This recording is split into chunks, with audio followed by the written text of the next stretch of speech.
Cricket for you this evening. It's the Worcestershire Rapids against the Derbyshire Falcons. And as you can see on our picture, it's the Falcons that are taking the field. They won the toss and decided that they wanted to have first use of the new road pitch and the new road ball. Worcestershire having a use of the pitch as well. Although each team, of course, get one in there in the last 10 overs anyway. Quickly run you down the two teams. Derbyshire won the toss, as I say. They're going to field Samit Patel, Mohammed Amir, Pat Brown back at New Road, Zach Chappell and Aaron Donald, David Lloyd, Wayne Madson, Alex Thompson, Mitch Wagstaff, Ross Whiteley and Lewis Rees. Ross Whiteley, of course, returning to New Road. Worcestershire, well, there's some unusual names in this one for you folks. Jake Libby, Ed Pollock, Josh Cobb, Gareth Roderick, Brett D'Oliveira, you'll all know of, Harry Darley, who's played 2 games in this competition, Ethan Brooks, Tom Taylor, Rob Jones, Henry Cullen and Jack Home. Jack Home, a Shropshire lad who's been in the Worcestershire Academy and playing second team cricket, and he's been thrown into the mix tonight because, well, it was whoever's bought your kit was going to play. I'm Dave Bradley, my very good friend Frank Watson is alongside me. Good evening, Dave. Good evening, everybody. Hamid Amir to take the first over from the Diglis end. Left arm over the wicket, and he will be bowling to the Worcestershire skipper Brett D'Oliveira. He's in now and bowls, and D'Oliveira is just prodding at that one.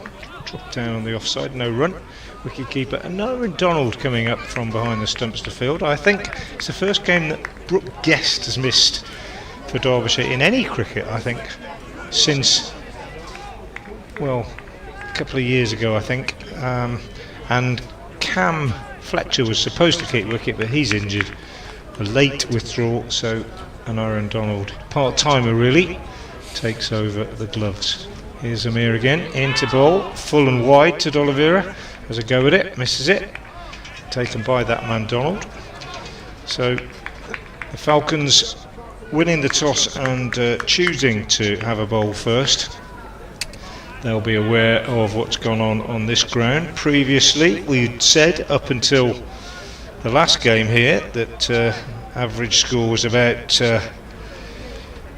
160 or so, and then Worcestershire got over 200 and they were knocked off the other day as this one goes down the leg side, wide, called by the umpire. First run on the board, good take by Donald. So yeah, Worcestershire racking up at 205 on Sunday against Yorkshire, but the Vikings getting home by 6 wickets in that one. Dawid Malan, the star of the show, 93 not out. Worcestershire cannot qualify in this tournament, just playing for pride in these last game. Here's Amir again in bowls, and D'Oliveira drives, but no run. Fielded in the covers by Mitch Wagstaff, who's a late addition to the team. He came in when Cam Fletcher dropped out. So yeah,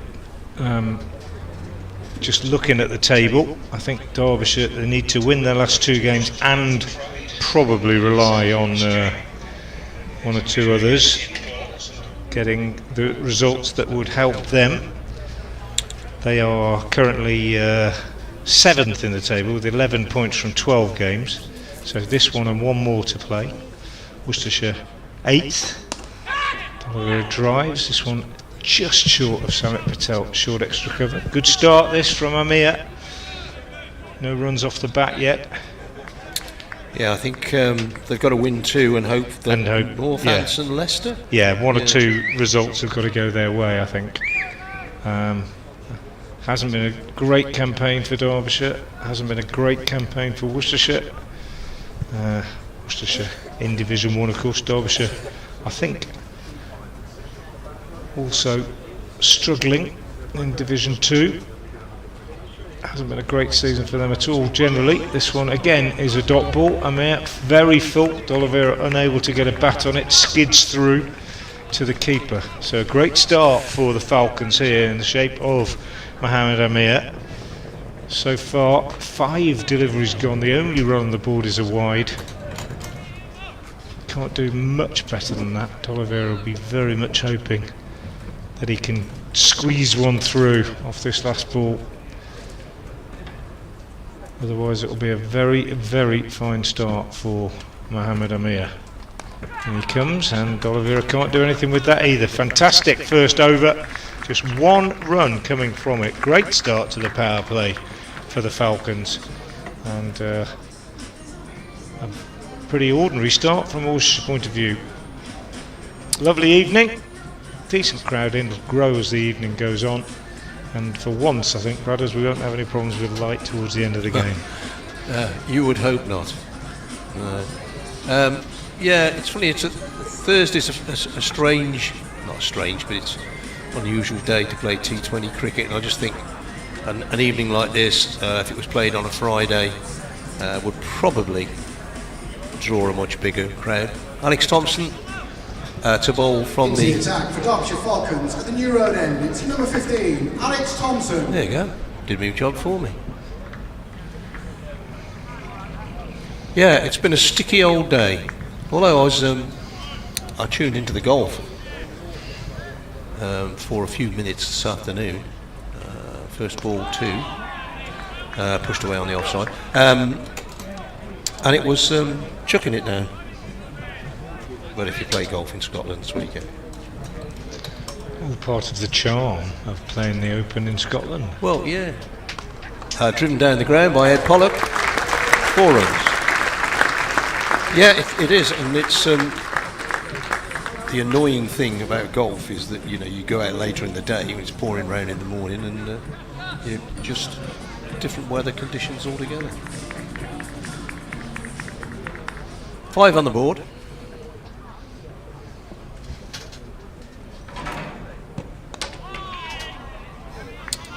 Push into the covers. You get nothing for that. Wayne Madson, who always gets runs against Worcestershire. He's 40 years old now, Wayne Madson, and still sprinting around in the covers. In fact, I reckon the cover and the extra covers combined age here is 79. Samit Patel's there as well. That's a nice shot from Pollock, just leaning back, easing it away. Backward a point. Suddenly, 2 boundaries, it doesn't look so bad. He gets another one of this over, you look after 2 overs and you say, oh, that's not a bad start. And yet that first over from Mohamed Amir was a superb one. Flicked away. Should only be 1. There's a couple of fielders way out towards the mid-wicket boundary. Not had the greatest season, has he? To be honest, well, Worcestershire haven't had the greatest season, but Ed Pollock's not had the greatest season with the bat. No, I think he's been up and down the order, hasn't he? It's been difficult to have a clear role for him, I think. I think this is where he probably likes to bat the most in T20 cricket, at the top of the order. He's been as low as about 9, I think. Been 5. Hard, isn't it, when you don't know exactly what your role is? Last ball of the over. D'Oliveira finds the fielder, and at the end of it, 10 without loss after 2. Yeah, Lovely, which you'd probably settle for, I think. Lovely picture postcard view of New Road on your, probably slightly more to the cathedral side for a picture postcard view, but that is the view of New Road on a sunny evening. Yeah, as I say, I think the crowd will grow as the evening goes on. D'Oliveira stand fairly well populated. Some people that are coming that I know have texted me to say they're stuck in traffic. Is number 32, Zach Chappell. Zach Chappell to bowl from the Diglis end. His right arm over the wicket, medium pace, tall man, he's in, bowls, and Pollock drives in the air on the offside, beats the diving fielder at extra cover. Brilliant piece of work by Ross Whiteley out on the boundary, which we've seen so many times here at New Road, of course, over the years. Whiteley now back with Derbyshire where he started. Sprawling stop, and he keeps them to 2 runs. Wonder how many runs he saves in a season. Ross Whiteley in this sort of cricket absolutely brilliant fielder. It's Chappell again, tall, bald head. He's in, bowl short, and Pollock swings it away on the leg side, but straight to fielder out on the leg side boundary. Pat Brown, another former pair.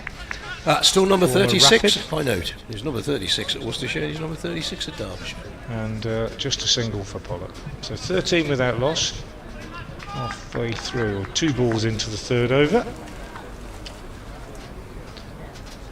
Chappell again. Oliveira trying to use his feet this time. Slower ball from Chappell, deceived him in the air. I think he just got a bottom edge on it and they scampered through for a single.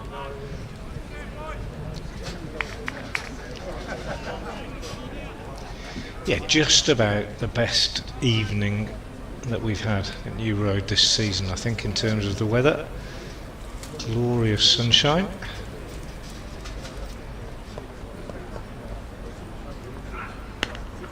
Short, and Pollock again swivels round on it, doesn't really get hold of it. Picks up a single as David Lloyd runs round from short fine leg.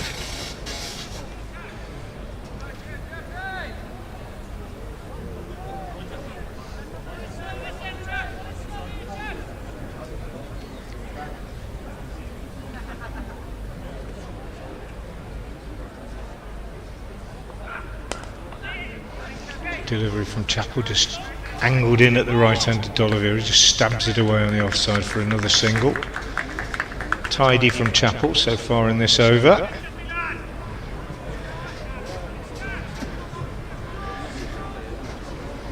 Six runs so far, but Always reminds me of tidy at this stage. Alex Wolf. Walks back the same. A little bit taller. Tall, bald-headed. About the same pace as well. This one's lifted away by Pollock. One bounce over mid-wicket. Chappell just failing to get out of the over, drifting into the left-hander's pads, and Pollock takes advantage and moves on to 17 now. Oliveira has 2, and after 3 overs, the Rapids put into about 20 without loss. Into the Falcons attack. Yeah, talking of traffic, people stuck in it. Number 36, Pat Brown. Pat Brown's going to bowl. I live about 6 miles from here, maybe 7, in the independent Principality of Malvern, and there are roadworks on every road between here and Malvern. Considerable roadworks as well. I just wish I was the bloke who invented the traffic code. The independent, or the freestanding traffic light. Yeah. Like shares in them as well, I think. Yeah. You have to put lights up and cones out, even if you take a curbstone out nowadays. Brown it is.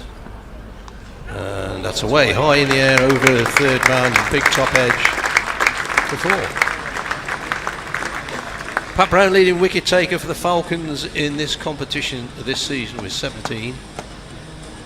Very successful, of course, in this competition when he was at New Road in the team that won the Blast in 2018 and got to the final the following year.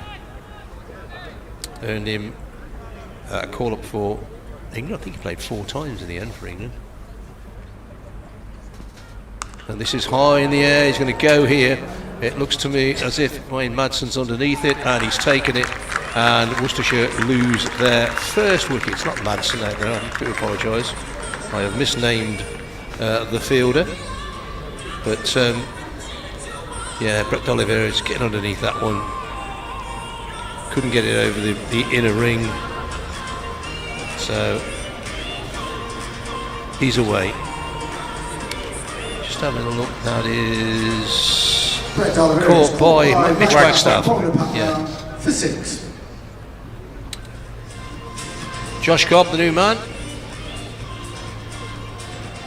Into bat at number 3 for the Rapids, it's number 3, Josh Cobb.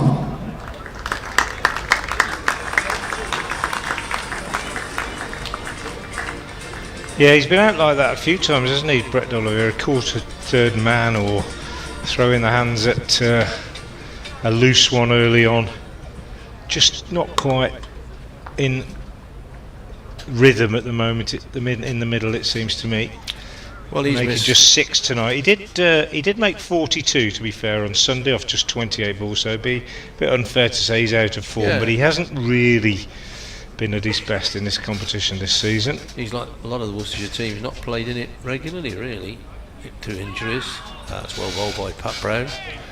Josh Cobb, That's a little dab at it. the new man, has actually been pretty consistent, hasn't he, Cobb? Yeah. What did he make? 34 off 22 on Sunday. Made 24 off 16 at Edgbaston last Friday. Got runs at Old Trafford. Yeah, he's been pretty tidy.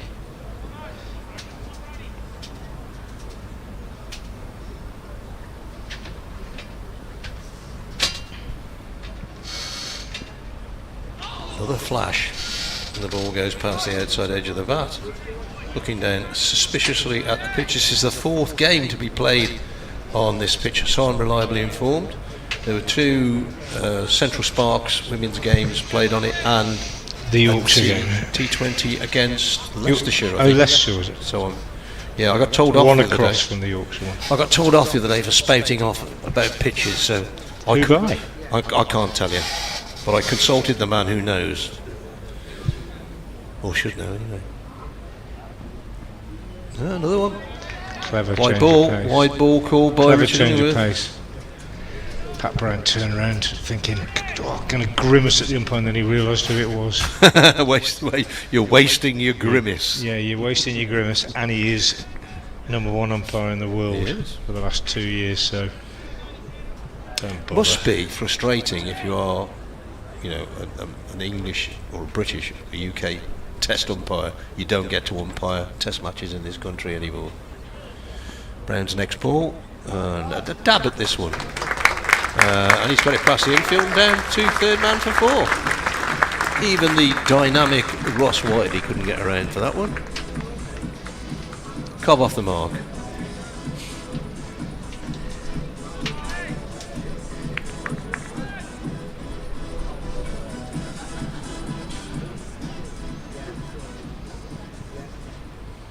One or two puffy clouds in the sky, Simpson clouds as we sometimes call them. Have you ever seen the start of the Simpsons TV programme? If you haven't, you wonder what on earth I'm talking about. Cobb once again with a wahoo outside the off stump. So 4 off the first ball and 4 off the penultimate ball, so 8 off the over plus a wicket. 29 for 1 after 4. Yep. 9 off the over with the wide. Pat Brown be a bit annoyed about that, but came back well with that wicket after going Returning to bowl to the from boundary Dickens end, it's first number ball. 5, Mohammed Amir. Mohammed Amir coming on to bowl the 5th over, so Samit Patel juggling his bowlers as captains tend to do in this format, although you do occasionally see somebody bowl 3 through at the start. Amir bowls, Pollock defends, no run. Did see some interesting use of the bowlers by Yorkshire, I thought, on Sunday. Jaffa Chowan bowled his 4 straight through, didn't he? I think. Yeah. Actually, did he? He might have changed ends. He But, bowled he was well. very impressive, wasn't Very he? good. Amir in again. Short, Pollock heaves it away on the leg side. Shouts of catch it from the bowler, but nobody there to catch it. And it goes over the ropes, 1 bounce to mid-wicket, crossing the boundary just in front of our commentary position in our little pod here at mid-wicket. Another boundary for Pollock. He goes to 21 off 11. 4th 4 for him. Yet to clear the ropes.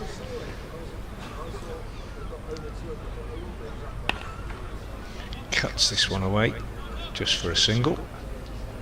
Ross Whiteley, the fielder, out in front of the scoreboard on the cathedral side of the ground. We talk about Ross Whiteley's fielder, don't we? But Pat Brown, Pat Brown's a very good fielder. very good fielder. So these are the 2 men that Falcons have got out at the start of the innings. Put your 2 best fielders out.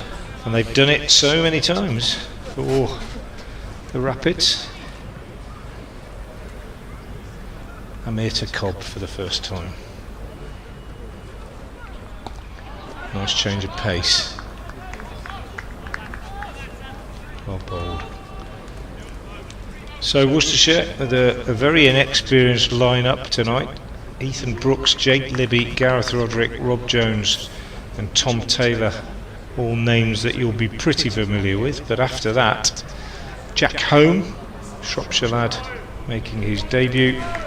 Harry Darley in just his third game, and Henry Cullen, another academy product, making his debut tonight. A keeper, don't think he'll keep tonight, but he might do. Cobb swings this one away on the leg side, and that's a 1 bounce for short from Amir. Cobb just swivelling round and helping it on its way down to the boundary.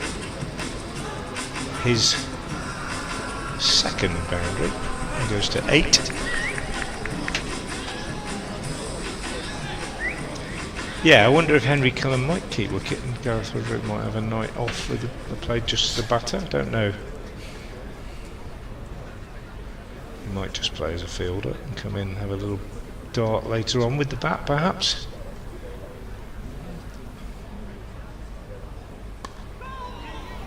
Cobb doesn't time this, just gets an inside edge out to Whiteley. Single. Amir looks fed up.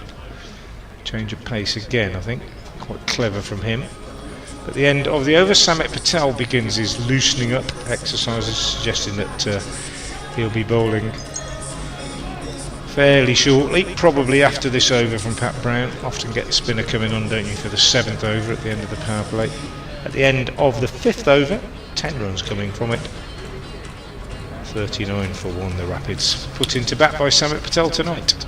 Yeah, and Aaron Donald keeping wicket tonight for Derbyshire. I remember seeing him captain the England under-19s here at New Road against Australia, and I thought then, and he got runs as well. I thought, you know, this lad could potentially be an England Test captain, but that one's gone away down the leg side off something. I think it's going to be signalled leg byes by Richard Illingworth. Indeed, it is leg byes, but they all count. Yeah, and a very articulate young man. I thought he's going to go. Didn't really work out for him at Hampshire, and he did play a fantastic innings against Worcestershire in the One Day Cup last year down at the Rose Bowl. Yeah, but Derbyshire at the start of this season, well, he's done okay. Done okay in this competition. Cobb waits. That's gone straight back past Pat Brown, who nearly had his head taken off. Yeah, that was a slower ball, and Cobb got into position to hit it and checked himself, just waited for it, read it from the bowler's hand, and was therefore able to slap it back past him. Clever change of pace. That's Brown's stock in trade, really, but on that occasion, just watching it again now, Cobb just saw it coming, just waited. Very, very good piece of timing.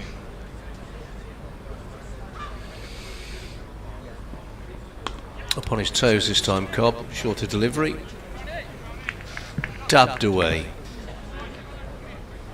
Just backward a square on the leg side. Yeah, and Aaron Donald, I don't know, do averages count in this? But he scored 276 runs at 34 and a half, so he's top of their averages. David Lloyd, top run scorer though for the Falcons. England 369 for 7 in the Test match. Are they? Stokes and Smith now both out. Push from Pollock, little bit of hesitation. In the end, the batsmen go through. Fatal hesitation, as Krista Berg once sang.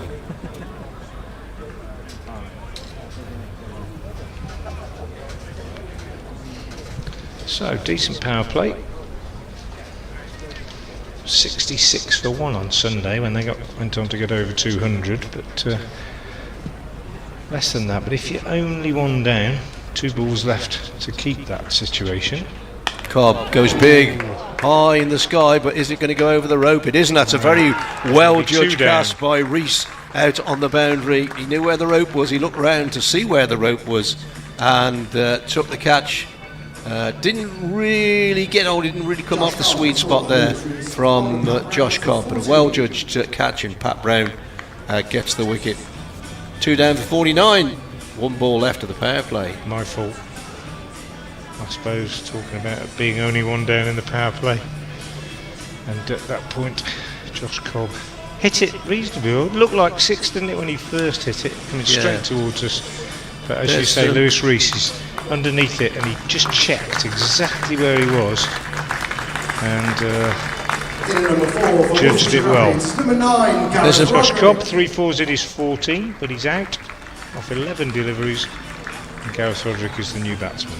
There's a bit of breeze tonight, and whether he was hitting, I'm just trying to work out which way the breeze is blowing. We've got no flags on the ground here at New Road these days.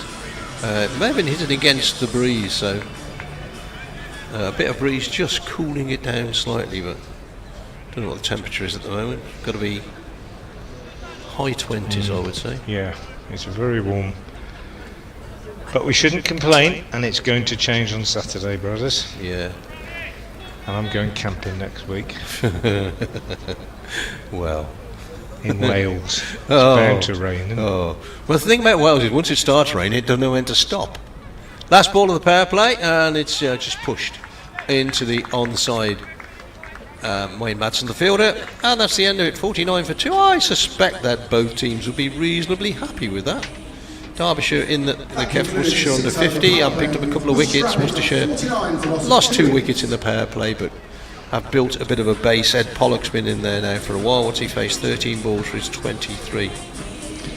Samit Patel coming into the attack, as I thought he might, to bowl the first over after the power play.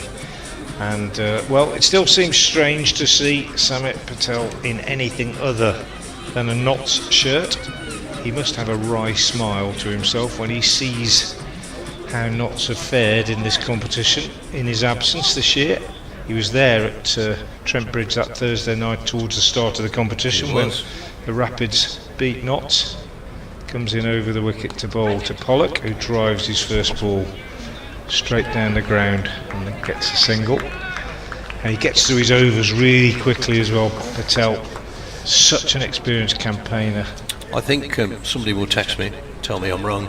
He's the only player playing now that played in the original. The first T20. I know whether Ravi Bopara played in that. I think you might be right. Well, if Bopara played, then he's not the only one, is he? No. Because he's still playing. But yeah, he's been around for a long time, been there, done it, seen it all in this format. Brilliant white ball cricketer, still got a lot of skills. Just a single for Roderick. Here, tucked away on the onside. Remember him coming to play against one of my school teams 24 years ago, 24 seasons ago, when he was at Worksop College. Pollock drives this one out on the offside, and it's another single.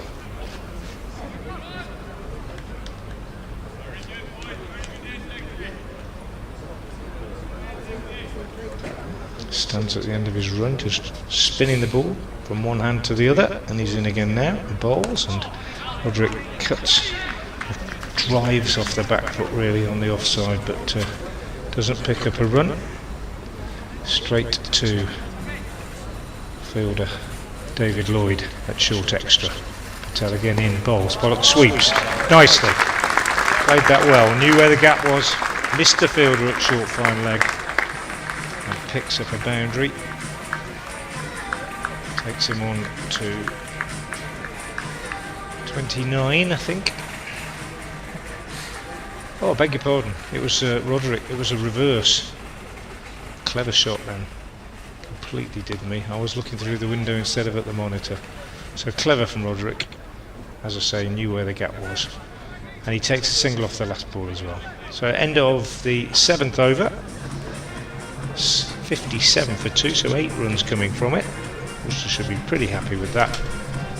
I was just going to say, when I said Pollock had hit that boundary, that he's happier against seam than spin, and he is indeed. And then I realised it was Gareth Roderick, who is a good sweeper, usually very proficient with the conventional right-hander sweep, but on that occasion, a very neat reverse. Changing the bowling, Mitch Wagstaff's going to come on. He is. Not bowled much for the Falcons in this competition this season. The bowl from the New Road end. Bowling from the New Road end, number 22, Mitch Wagstaff. I just said that.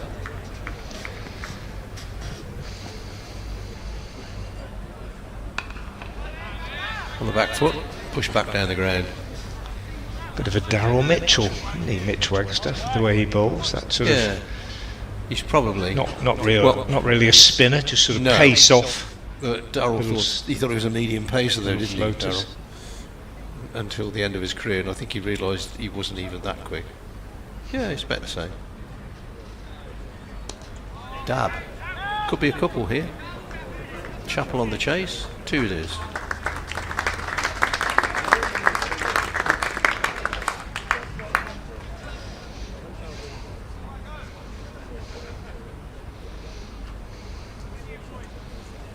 Pat Brown's found about the only bit of shade on the ground to sit in. He's not sitting in it, but on his haunches in, which is the shade from the pavilion. That's single. 2 long on. It's all fairly sedate at the moment. It's that period of the game often happens. Batting team are happy to push for 1s and 2s. And the fielding team are happy not to do that. Patel fielding at short extra cover. Rather reaching for that one was Gareth Roderick.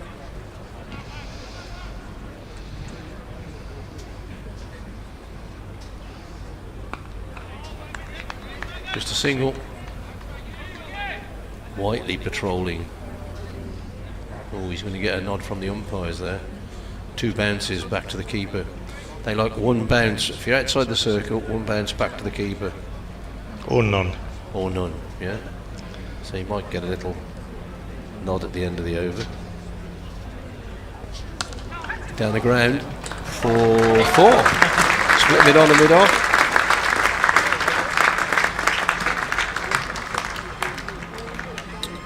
Ed Pollock goes to 32. Have we lost the ball? No. Somebody's going to have to climb over the fence to get it back. 9 off the over. Good from the Rapids point of view. 66 for 2. And Samit Patel to continue.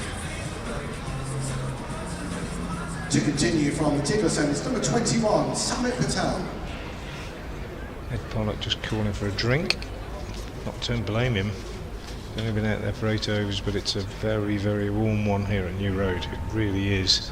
Samit Patel just changing the field slightly. There's a slight pause for some reason here. Not quite sure what it's all about. Well, the ball went over and had to be retrieved. David Lloyd had to go and get it back, so got there's not going to be any water on the covers there, wants to have a look at it. Ed Pollock's going to get his drink while they do this.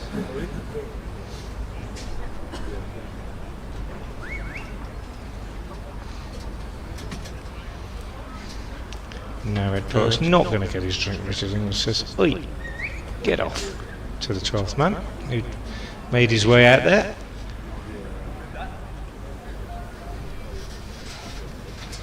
And he is duly dispatched back. Wearing one of Adam Hose's tops by the look of it. I don't recognise him. I think he was the lad who turned up with his kit. Patel bowls down the pitch. Roderick gets there, but saw him coming. Samit Patel fired that one in quite nicely. No run.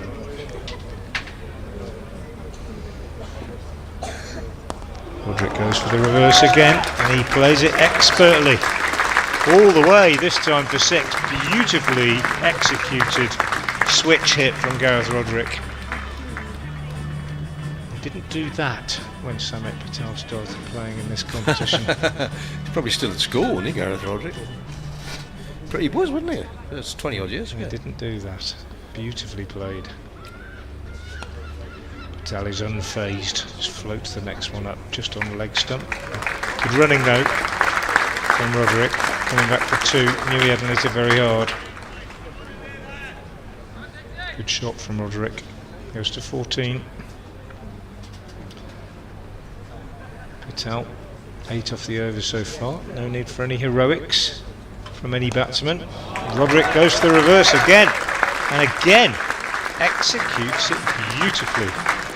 4 runs this time. Over backward point. Good from Roderick, very good. Wicketkeeper and Aaron Donald going to have a word with Patel now, as is Wayne Madson.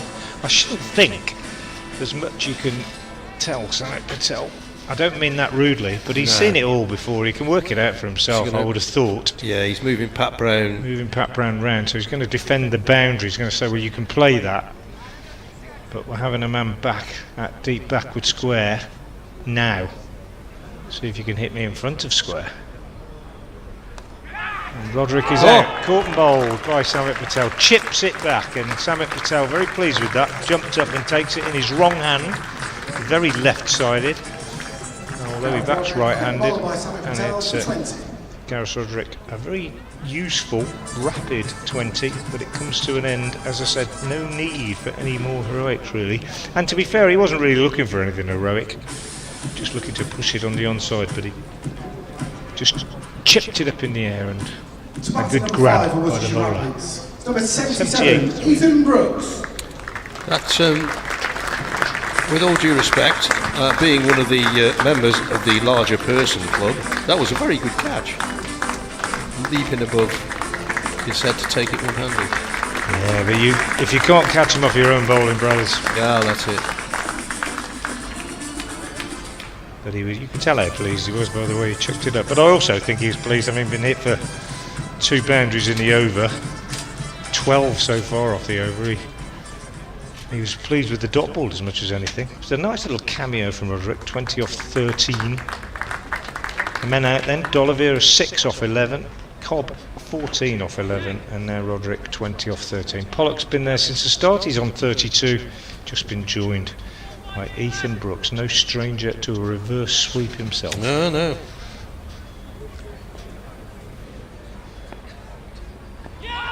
But he goes for the conventional sweep first ball, gets it away. There would have been an appeal if he'd missed it, he didn't, but he didn't beat the fielder either. End of the over from Patel, very good comeback after going for 12 early on. 9 overs gone, the Rapids are 78 for 3. Brad has mentioned getting in touch. You can message us. Best way is Twitter or X. Get in touch, particularly if you're from Derbyshire and you've got something to observations to make. Alex Thompson coming back into the attack. So on Twitter, I'm at Frank Watson 58, and Bradders is at Bradders at BBC. So at Squiggle Bradders 80 BBC, and I'm at Frank Watson 58. Get in touch if you'd like to make observations about the game. Keep it clean, and we'd love to hear from you. Ed Pollock to face and to attempt to cut. Derbyshire will obviously, as other counties have, worked out that on this ground pretty much this season in T20 cricket it's the slower bowlers that have been doing the damage. Yeah, it is. Saw that particularly in that game against Yorkshire. Pollock goes again for a cut, looks at the umpire. In Worcestershire's case today, it's just a case if you're in because you're fit as a bowler, and that's not meant as an excuse if you're watching in Derbyshire. Don't matter what you bowl. It's the truth. Gets a bat on this one, but it's straight back to the bowler. Good start to the over. Which is why we've got Jack Home, Harry Darley in the side. Worcestershire really beset with an extraordinary injury crisis. Got this one away. Should be cut off by Pat Brown. Should be 2 runs. Both of which remarkably occur. Yeah, lots of injuries, and of course lots of bowlers like Pat Brown who fielded that one, and Dylan Pennington and Ed Barnard, 1 or 2 others no longer with the club.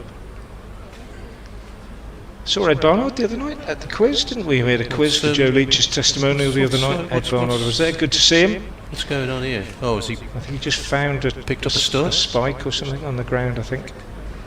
Giving it to the umpire. Don't want to get that stuck in your mower. No.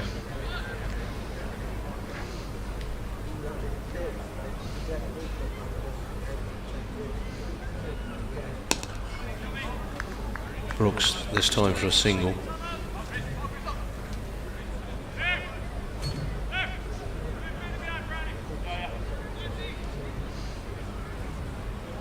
Very quiet atmosphere. It is, isn't it?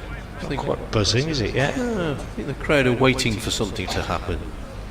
Fairly sedate so far. Not so many here as were in on Sunday.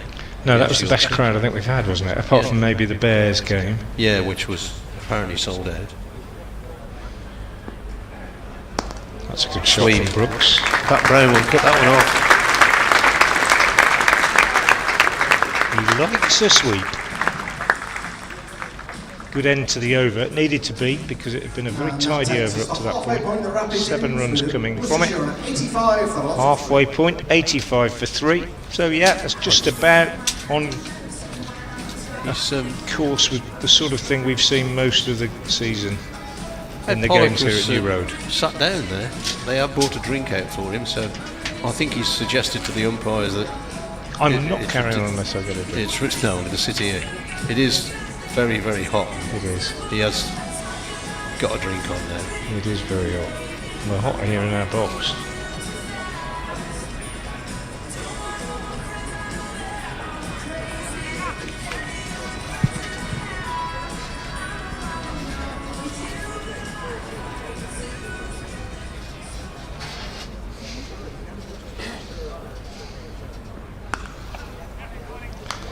Good shot from Pollock. First ball of New over. It's away on the leg side for 4. Change of the bowling. Samit Patel coming out of the attack.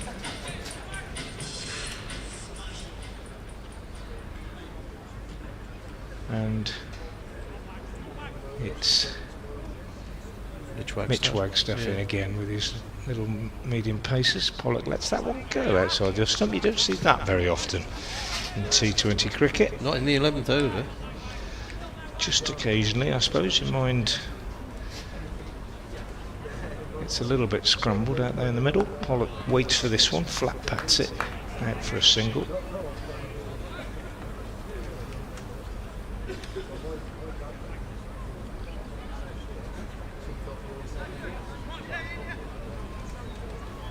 Much pointing in the Derbyshire field stakes, and Pat Brown has gone to that position that is backward a square on the offside, but if it's a reverse sweep it's in the air.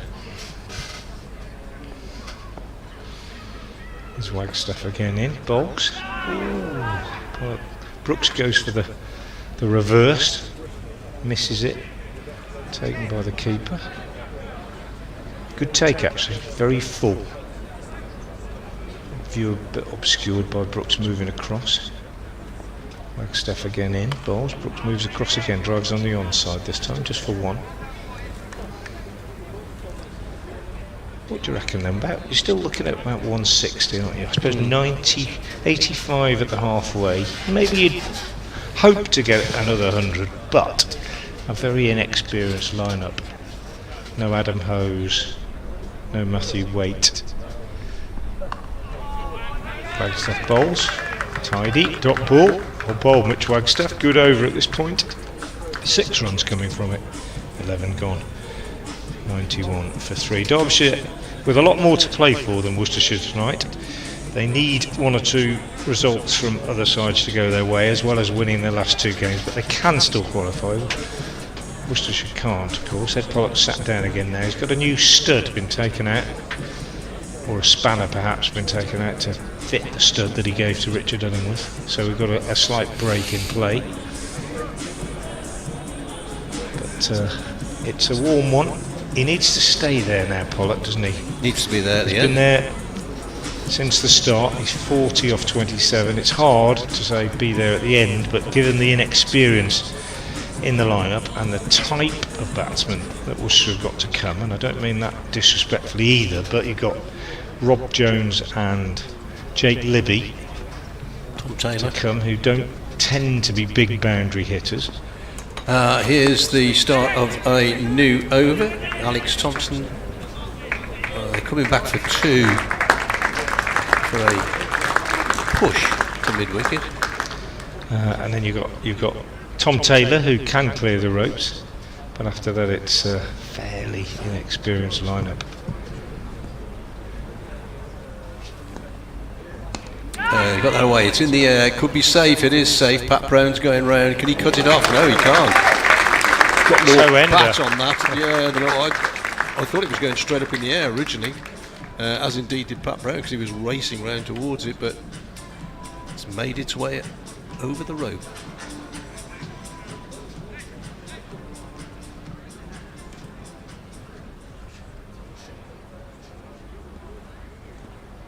.97 in the 12th.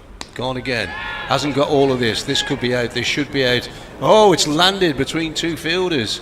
I'm not sure that Mitch Wagstaff, who was out at long off, picked up the flight of that, because he started to run in rather than run sideways.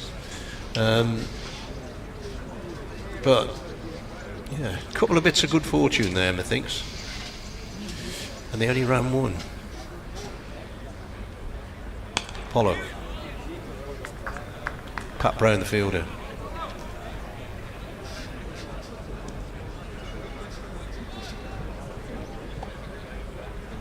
It's a good night for an ice cream tonight. Not a great ice cream eater, but I'm not suggesting anybody who's on the ground brings one round, but you can if you did. Oh, well, after this one, this is going to race away for 4 off the edge. No chance for wicketkeeper Nara Donald. 100 comes up for Worcestershire. Pollock 41. That brings up the 100 for the Rapids. 16. 12th over. As you can see on your screen. Wasp says 173.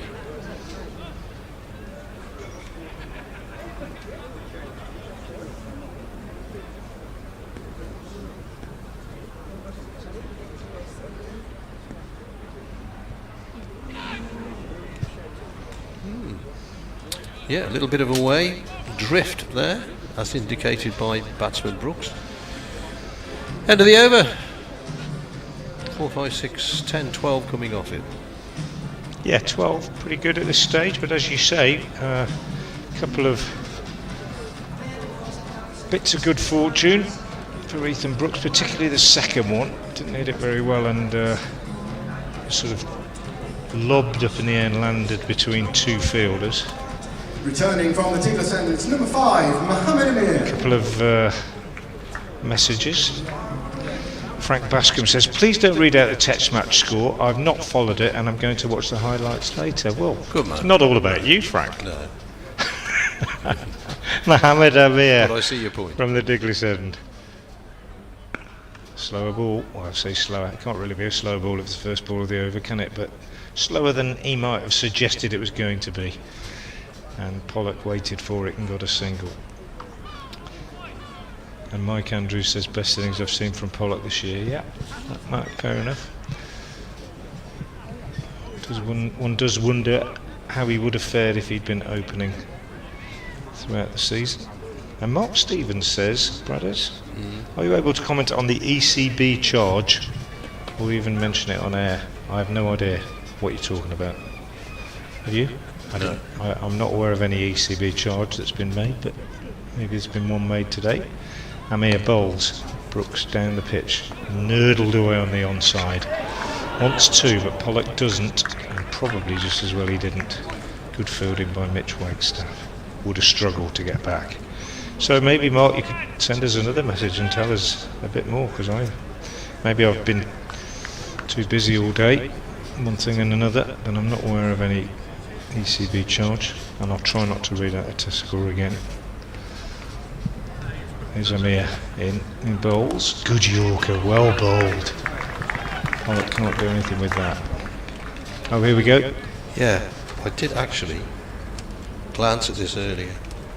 I'll do it at the end of the over because it's quite long.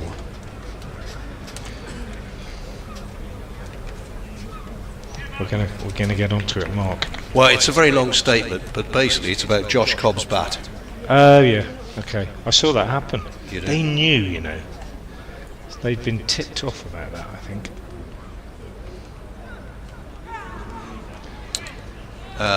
Yeah, because as soon Playing as a he miss. walked out, As soon as he walked out, the umpire, Steve O'Shaughnessy, it was at Durham, wasn't it? yeah, Came over to him and said, "Come here, let's have a look at your bat." And they changed it. And they would never have done that unless they had prior knowledge, I don't think. So what? Worcestershire have been charged. the charge, yeah. What happens? Lose points. It is going to be Good from Amir, driven by Pollock, straight down the ground, all the way. Lovely shot from Ed Pollock.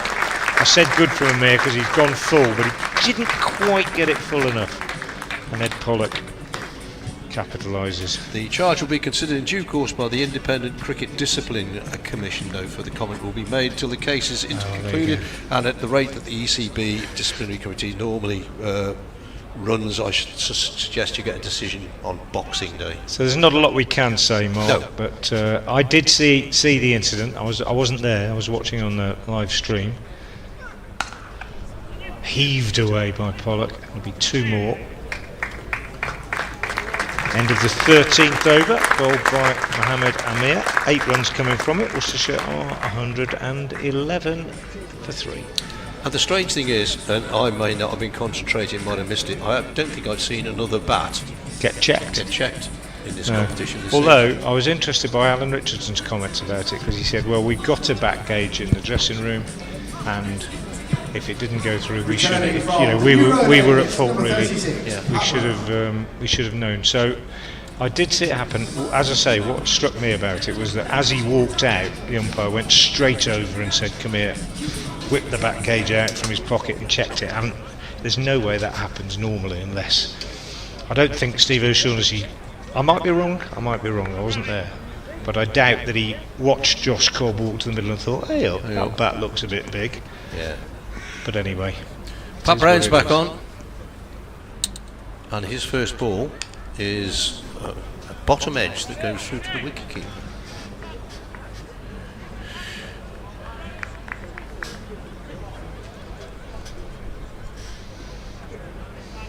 The quicker bowlers will be glad that this is a T20 game and they're only going to bowl 4 overs this evening. apparently Essex got deducted 12 points today for a similar bat infringement. Did they?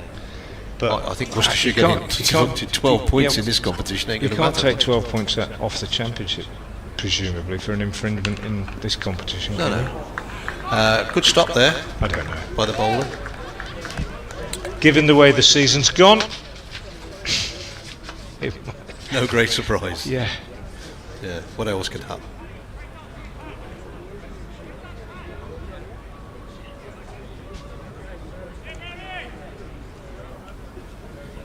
I think Ed Pollock is trying to persuade Richard Illingworth he wants another drink.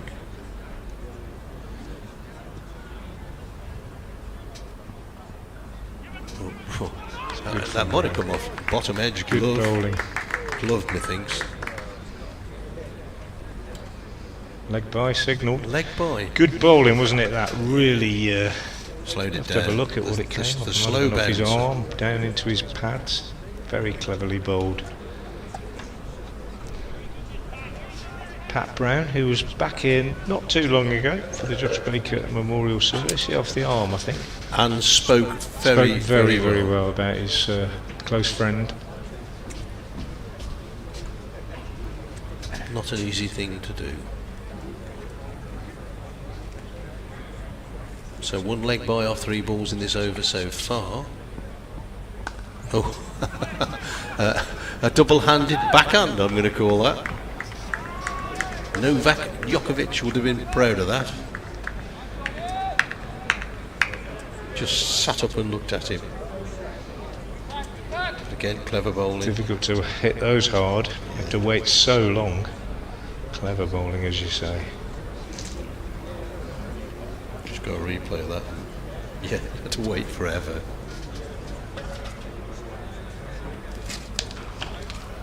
Driven back, I think, off the bowler's. Off the bowler's foot, I think.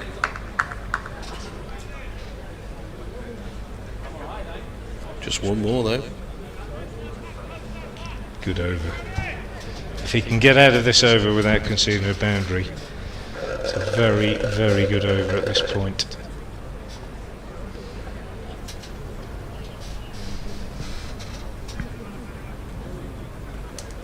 Two for 17 so far, as it says on your screen.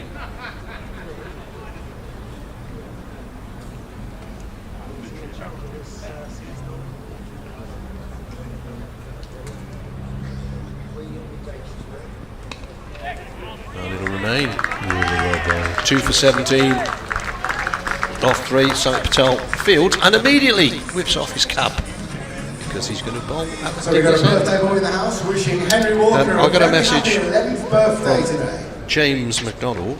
Is this the worst Worcestershire T20 side ever? No. No, it's not.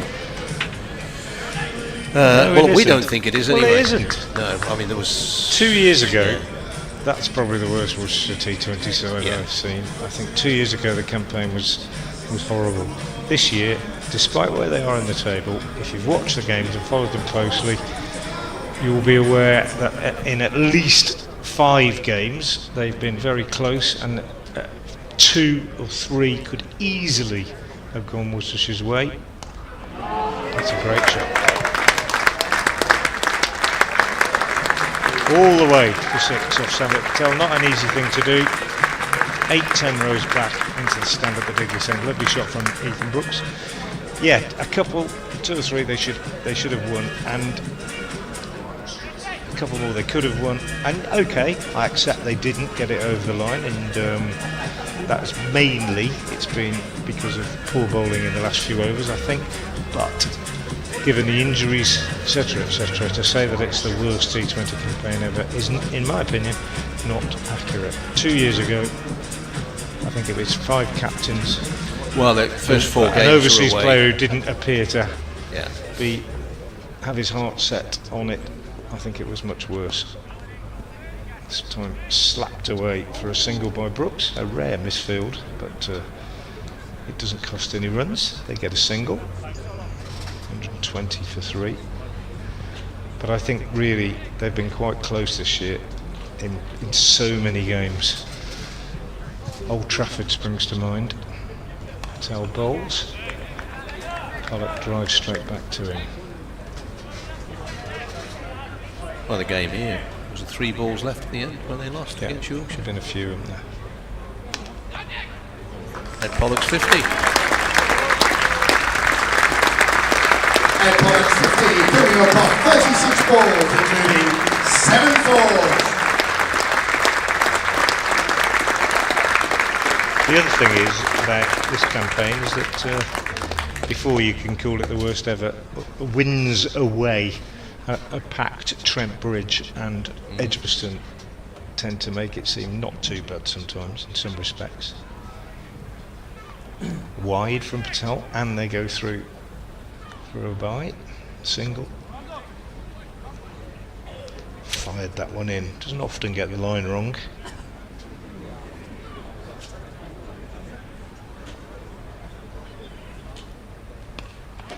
Over the wicket to Pollock, drives on the onside. He'll get 2, despite the fleet-footed Brown being the fielder, and a good throw back.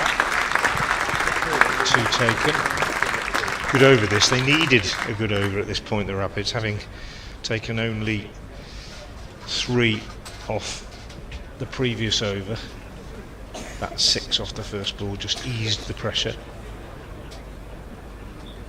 1 ball left for Patel. Over the wicket again to Pollock. Well bowled, full in the block hole. Pollock drives it for a single. End of the over, 127 for 3, so 13. This is Mike the Plasterer. He needs a trusted supplier for his materials and tools. Mike needs Profile Store. With an easy-to-use website, you can check stock online, order it and collect it within the hour. Profile Store offer free delivery over £125 and fast overnight shipping. With over 2,000 products in stock, they're sure to have what you need. So get yourself down to the trade counter in Kidderminster today. Get the job done with profilestore.co.uk. Do you send in Tom Taylor next to try and clear the ropes a few times. I think I would. Although he hasn't been in great nick.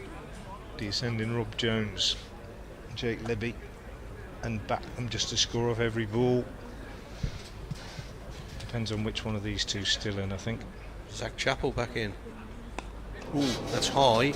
Is it long? It is.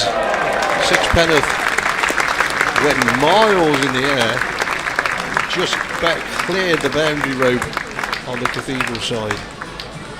As high as it was long.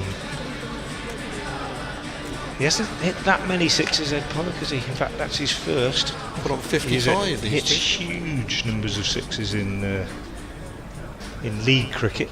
Well, just generally, doesn't he? Not so much this season. First one tonight.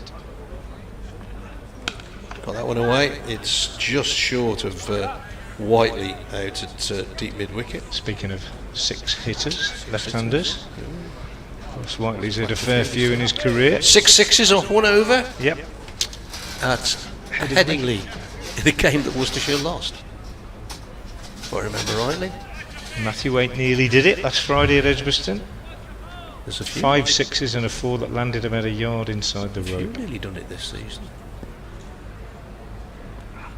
Brooks gets that one away and splits the two fielders behind square on the leg side. Continuing his good form in this competition. Ethan Brooks, I think if there was a player of the season in this competition for Worcestershire, it would be Ethan Brooks. Generally, he's bowled pretty well, he's fielded superbly.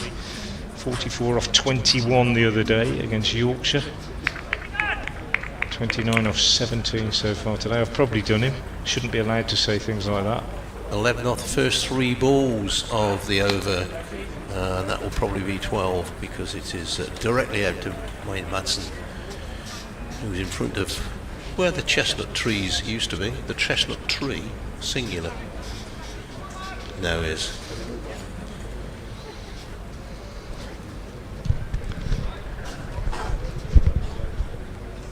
Wayne Madson, who I, in my research today, found out played international cricket. yeah. No, he played international cricket for Italy. And he's a very good hockey player as well, I think. Next ball driven. Nice shot. Only a single, but just leant into it and drove it down the ground. Yes, one of the men. There's a lot of them. We've discussed this. Haven't we? A lot of professional cricketers playing in the county championship have played for Germany and Italy. And see, Tom Kohler-Cadmore is trying to be influenced to play for Germany because he's of his parental qualification. Back here, Brooks gets that one away side the air, but he's going to go. Pat Brown's underneath it. Meat and drink for Brown. Didn't even have to move. Right down his gullet, and he doesn't drop those. So Ethan Brooks goes for 30 off 18. And indeed it is Rob Jones who replaces him. Just like suspect he just may have held that one back a little bit because he was almost Ethan early Brooks on is it. caught by Pat Brown at the bowler of Zach Chappell for 30. As with Josh Cobb, got a bit more on it. And it's over the rope for 6. Those are the New batter for Worcestershire. small margins Rob rather. Jones. Yeah, when he hit that, I thought it was going all the way. It was a very, very good effort. Played a lovely little innings there, Ethan Brooks. I think 30 off 19 at that point in the innings, just what was required. I think Rob Jones will look to give Ed Pollock a strike as much as possible, just scamper up and down. Not saying he can't play the big shots, but it makes sense now for Pollock to face as many of the balls left in the innings as possible. I think Cobb and Brooks were both hitting against the breeze. Maybe Yeah, well, the it's 6 that Ed interesting. Pollock hit was with Yeah. the breeze and crept over the boundary. Interesting to see how it goes when girls should try the big shots as well. But there's a couple that, when they've hit them, we thought they were going to clear the ropes, both Cobb and Brooks, and as you say, they didn't. Samit Patel starts a new over. Full toss, which Ed Pollock hammers away for 4 on the leg side. Good from Pollock. Like I say, important for him to face as many of the remaining deliveries as he can. And there are 23 remaining deliveries. at least. Patel over the wicket to the left-hander and bowls, and Pollock cuts this away to backward point. Probably shouldn't have got a single there, but I don't know whether Mitch Wagstaff was a bit deeper than we thought, but Rob Jones is quick and he scampers through, and Pollock gets the one. 65 now to him, and Rob Jones to face his first delivery.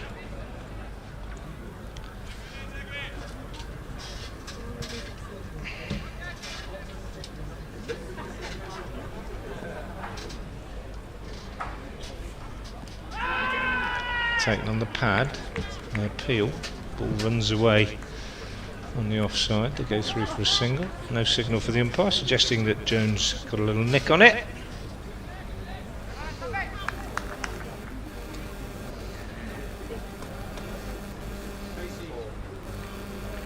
Well bowled from Patel, that one in the block hole, driven back. Jones and Patel getting a tangle, means the bowler can't stop it, and the batsman very sportingly don't attempt to take a run when they could have done.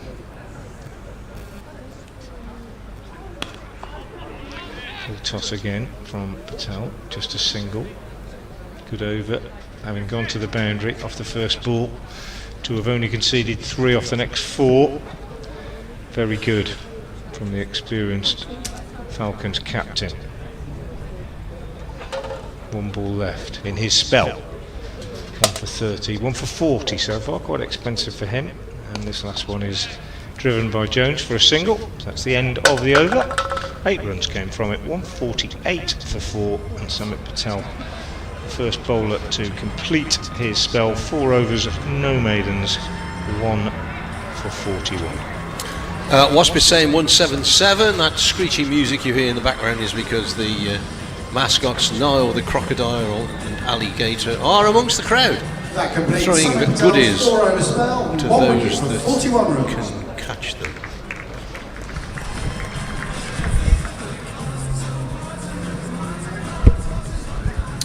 Zach Chappell back on. 18 balls remain of the innings. 2 a ball gets Worcestershire 2, 184.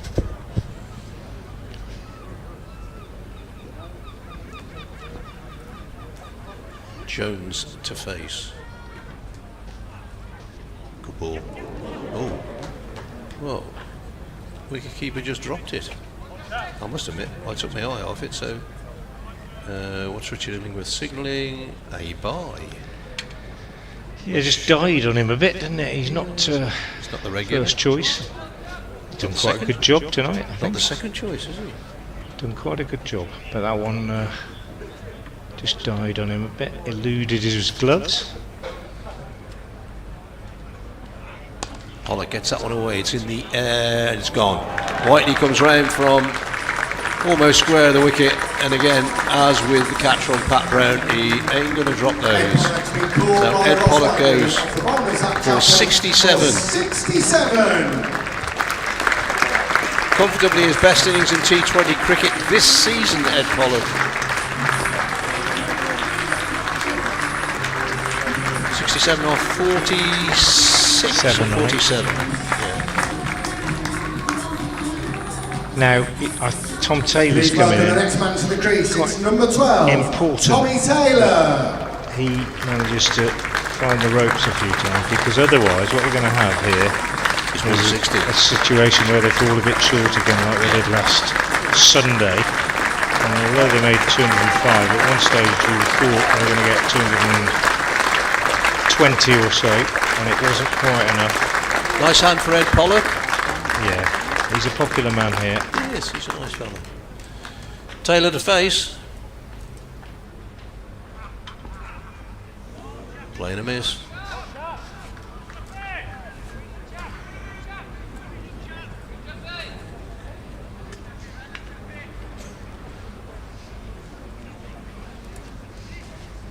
So, 2 new batsmen in, because Jones has only faced 3 balls. Taylor's faced just that one. Wasp saying 174. Leg side, wide.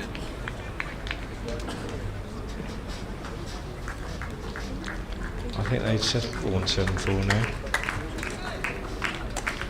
Yeah, because they bowled Does the Wasp wide. take into account the inexperience of the remaining batsmen? No. It's a numerical equation. Because he bowled the ball, it went up by 1 run because he bowled a wide. Taylor down, works it away. Can they get 2? They'll have to be quick. Brown's the fielder. They are quick.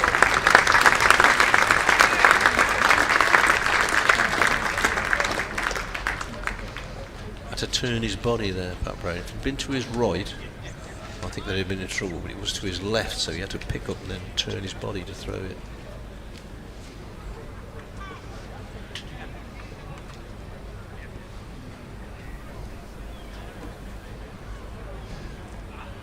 Or bowled. Ball, yeah, right up in the block hole.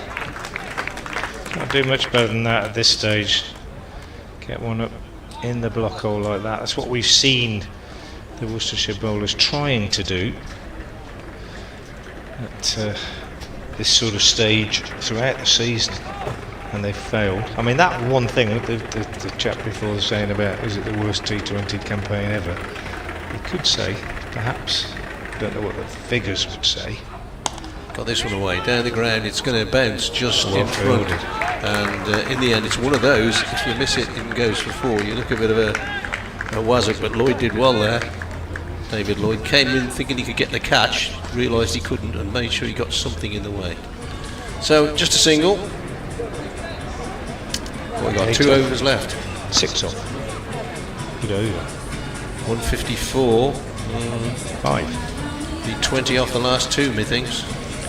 Yeah, what I was going to say is, I don't know what the figures would be, but if you took the last 5 overs of Worcestershire's bowling in the T20 games this season and compared them to previous years, it might be. Returning to bowl, the final over of his spell from the Douglas end, it's Mohammed Amir. Mohammed Amir, not the easiest to get after, but they've got to. 2 overs left, 5 wickets in hand. They've got to get another 20, surely. Rob Jones batting very deep in his crease. Waits as Amir is in over the wicket, bowls, and he cuts. They only get 1. And of course, those late overs are so important. And I always think in the first innings, what happens in those last few overs affects the game, not just numerically, but also the mood of both teams going into the second half. We saw it very clearly at Edgbaston last Friday. One team going into the second half absolutely cock a hoop after Matthew Waite had smashed 34 off the last over, and the Bears very down in the dumps. Well bowled by Amir, slow bouncer, but not the best of cricket from Derbyshire.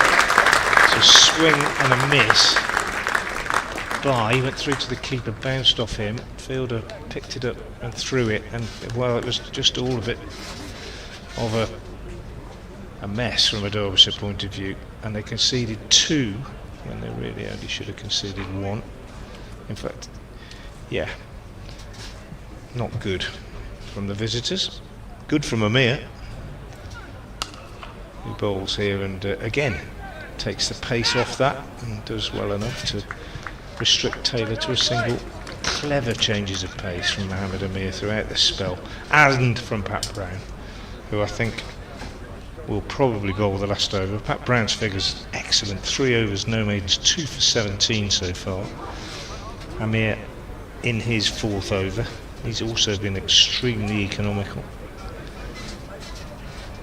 Zach Chappell, 2 for 28 from his 3, pretty good as well.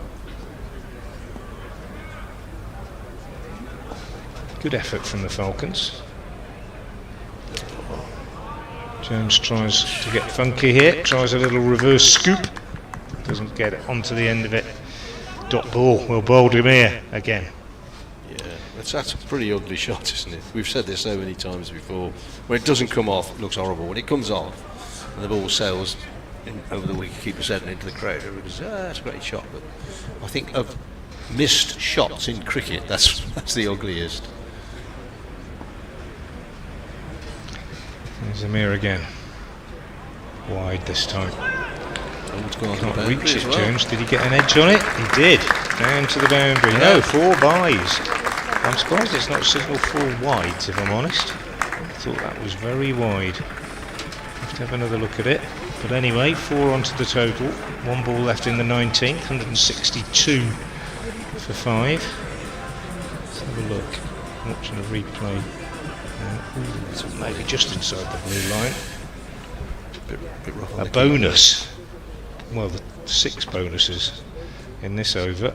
Jones heaves at this one, which was a quick delivery from Mohammed Amir, and just a single taken.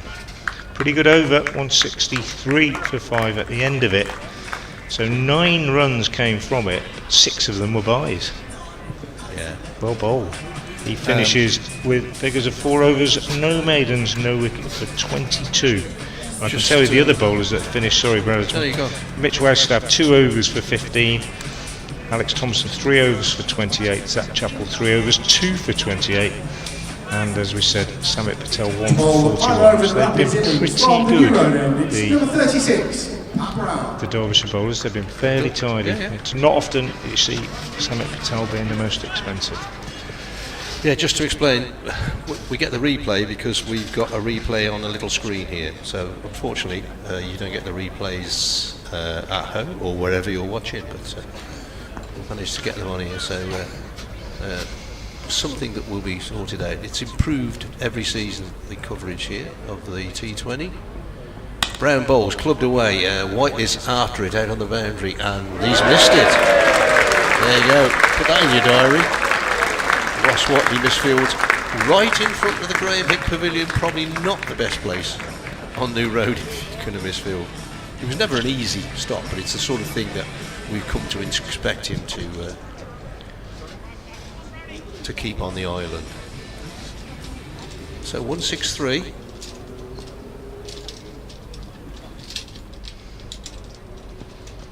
That'll be out then. Off stump flattened. Not much doubt about that. Rob Jones, bowled by Pat Brown for 9. And a dot ball. So Jake Libby to come in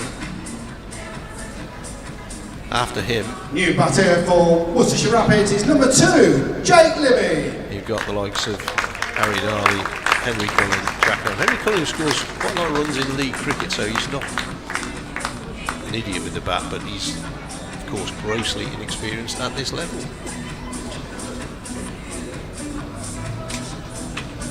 Pat Brown's 3rd wicket, and it's bowled really well, I have to say. I said to somebody Almost back to his best, I think. an hour before this game started, Wayne Madson will get runs and Pat Brown will take 3 wickets. So come on, Wayne. Get 2, at least 2. Yeah, get 50 and get out. Always gets runs against Worcestershire. Brown to Libby, and he's got contact on this, and he's run out. It's come off the bowler's finger, stuck a finger out there, Pat Brown, and Tom Taylor is run out by Pat Brown.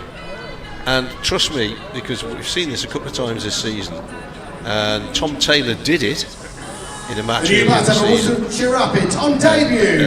It's number 13, Henry We Cullen. actually said to him, do your practice. I think it came off his foot. Just seen the replay of that. It came off the foot. Onto the stumps at the non-striker's end. Unfortunate way to get out. But they do practice flicking the ball onto the stumps, which I was somewhat surprised about. Because if you get it wrong, you could go for runs. So, Henry Cullen's in, but he's not facing. Jake Libby is. Libby gets this one away to mid-wicket. They're going to have to run here. And the throw comes in. It was, in the end, if both batsmen were of a mind, a single to David Lloyd. So here we are, big moment for Henry Cullen, taking Middleton off guard. He's on a loser to nothing here though, isn't he? 2 balls to go. What can you do?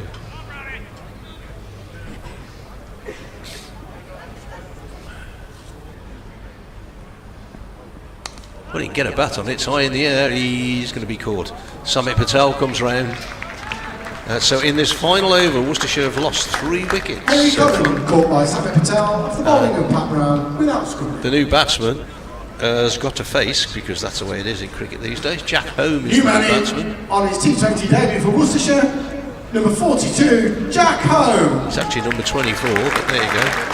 He's obviously looking in a mirror.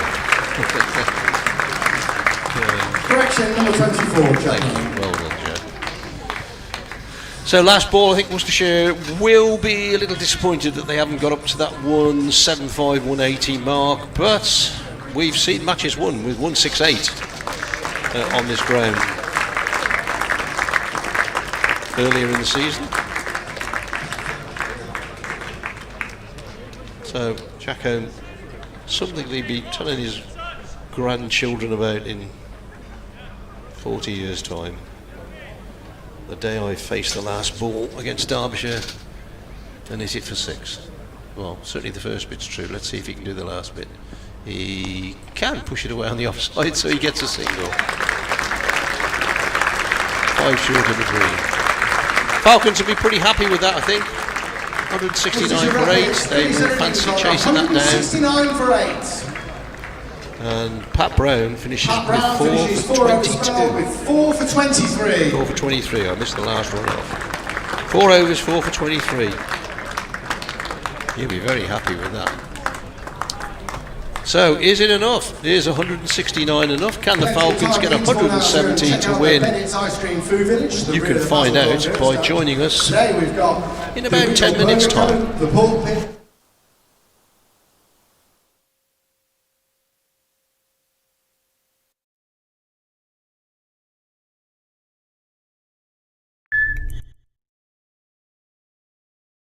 This is Mike the Plasterer. He needs a trusted supplier for his materials and tools. Mike needs Profile Store. With an easy-to-use website, you can check stock online, order it and collect it within the hour. Profile Store offer free delivery over £125 and fast overnight shipping. With over 2,000 products in stock, they're sure to have what you need. So get yourself down to the trade counter in Kidderminster today. Get the job done with profilestore.co.uk.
Hello folks and welcome back to Visit Worcestershire New Road, where as you can see the players are on their way into the middle. The target for the Falcons is 170. If you're not with us earlier in the piece, then Ed Pollock, with his best innings in T20 cricket this season, was the main contributor, and one or two more joined in as well. But can they get 170? Which I think is about par score for this season. I'm Dave Bradley, Frank Watson is alongside me. Yeah, I agree, par score, but I would say par score with a full strength bowling attack, possibly today with Worcestershire's inexperienced bowling attack it might not be enough, but number 12, Tommy Taylor. Not an inexperienced bowler to start. Tom Taylor will bowl the first over from the New Road end, as he usually does in this competition, and he's bowling to Lewis Rees, the left-hander. Just dabbed away down towards third man. A lot of work there, and very good work as well by Rob Jones going round the boundary. Looked as that was going to beat him to the rope, but dive full length and managed to cut it off. And the outfield, it looks very lush, I have to say.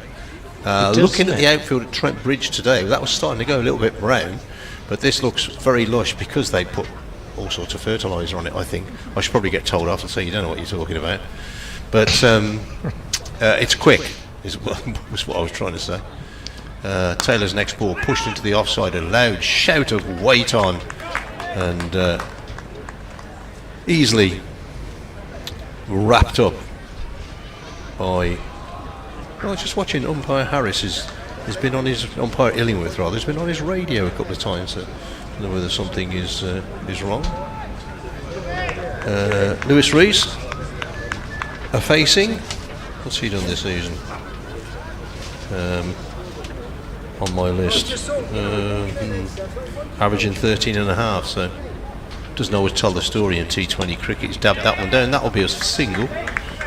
Libby going round to his right this time. He has 6 innings, 81 runs.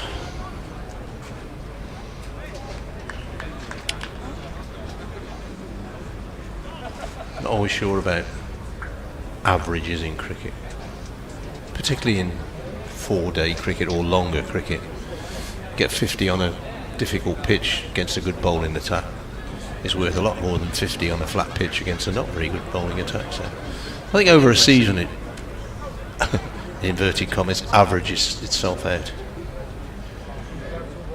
Is a dab. He's not quite sure where that's gone. It's behind you. One more to the total.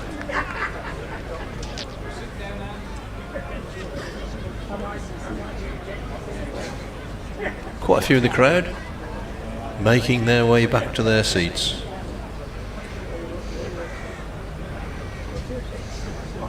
Rees to face.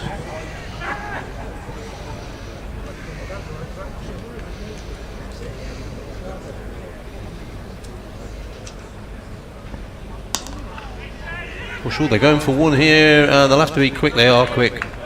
Throw coming in from Josh Cobb, but push and run at the same time. Cobb throwing towards the non-strikers end, so that was the end that the batsman who played the shot was running to, and he was in control of the run, as it were, so he knew exactly what he was doing. Somebody's playing some music somewhere. I think it was the end of the over. Well, it's not.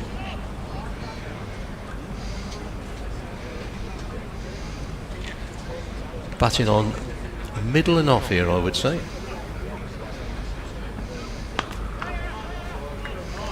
Should again only be a single,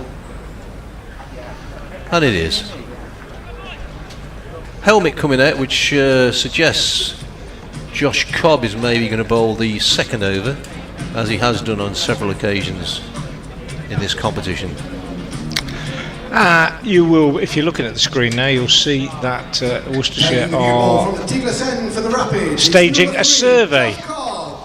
shapeworcestershirecricket.co.uk, and you are invited to express your views about your thoughts and hopes for the future of Worcestershire cricket.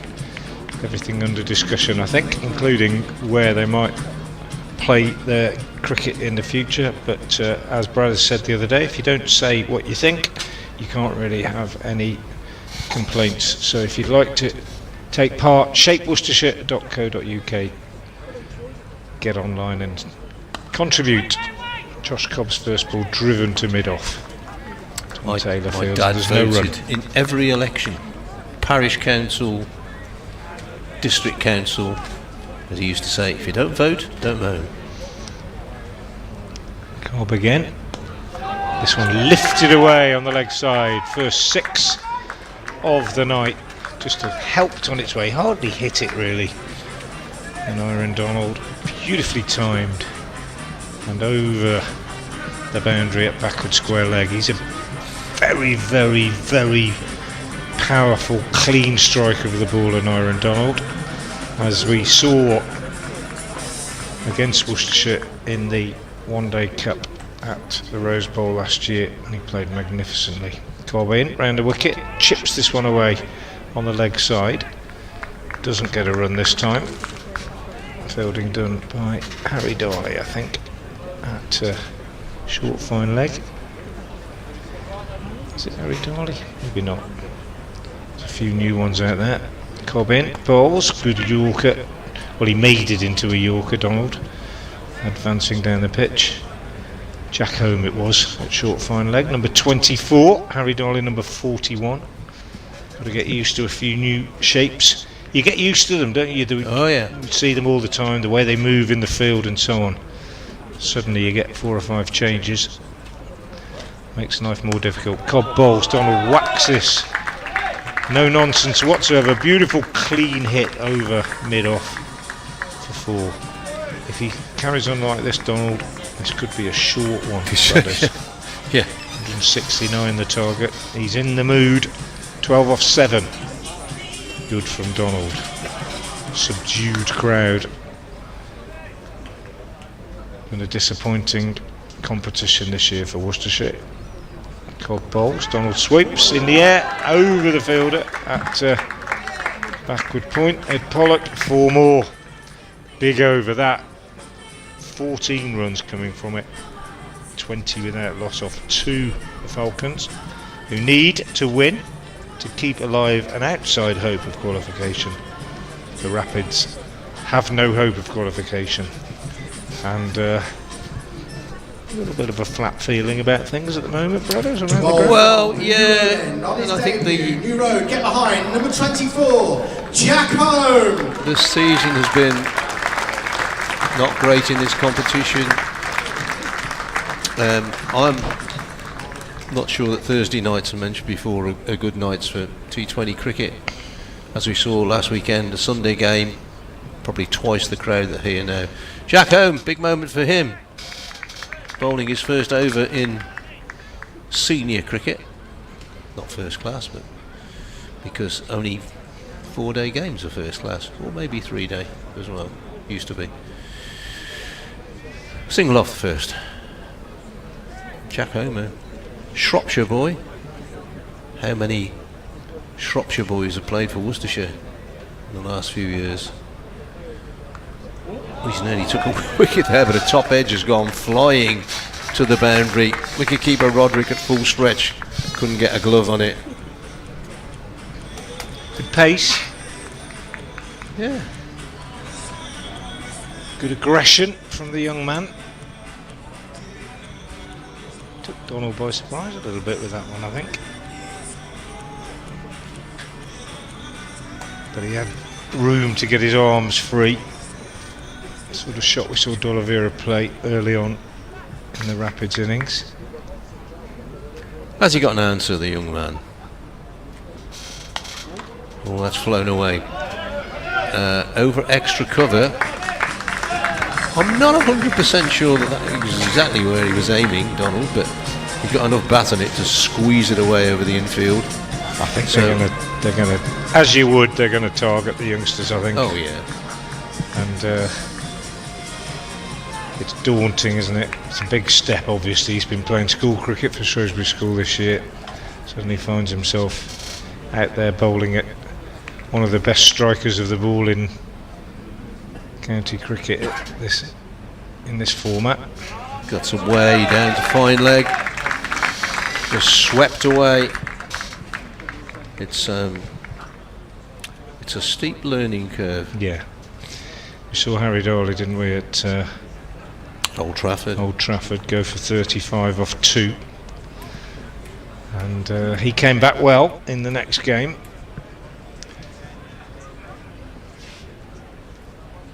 But as you say, it's a steep learning curve, and you have to have these tough experiences. Brett D'Oliveira trying to rearrange the field.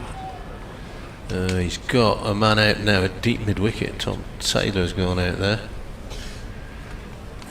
Bowled him! What a moment for the young man.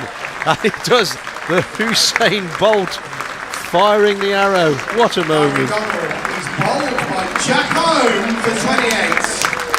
There you go. It's a funny old game, this. Should be getting a replay up any second. Might have got an inside edge onto this. Let's just see. No, yorked him. A bit of a way swing as well. Yorked him. Oh, what a strange game this is. Gave him a bit of a send-off, didn't he? He did. Well, he just gave the Usain Bolt. So I'm not sure that was a send-off, but it was his delight at taking a wicket. He'll tell his grandchildren about that one. Trust me. Coming in for the Falcons is David Lloyd, Derbyshire Falcons, David Lloyd, who's also had a decent season in this competition, averaging just under 30. Top scorer in this competition for the Falcons, 293 runs. 28 off 12, and Aaron Donald.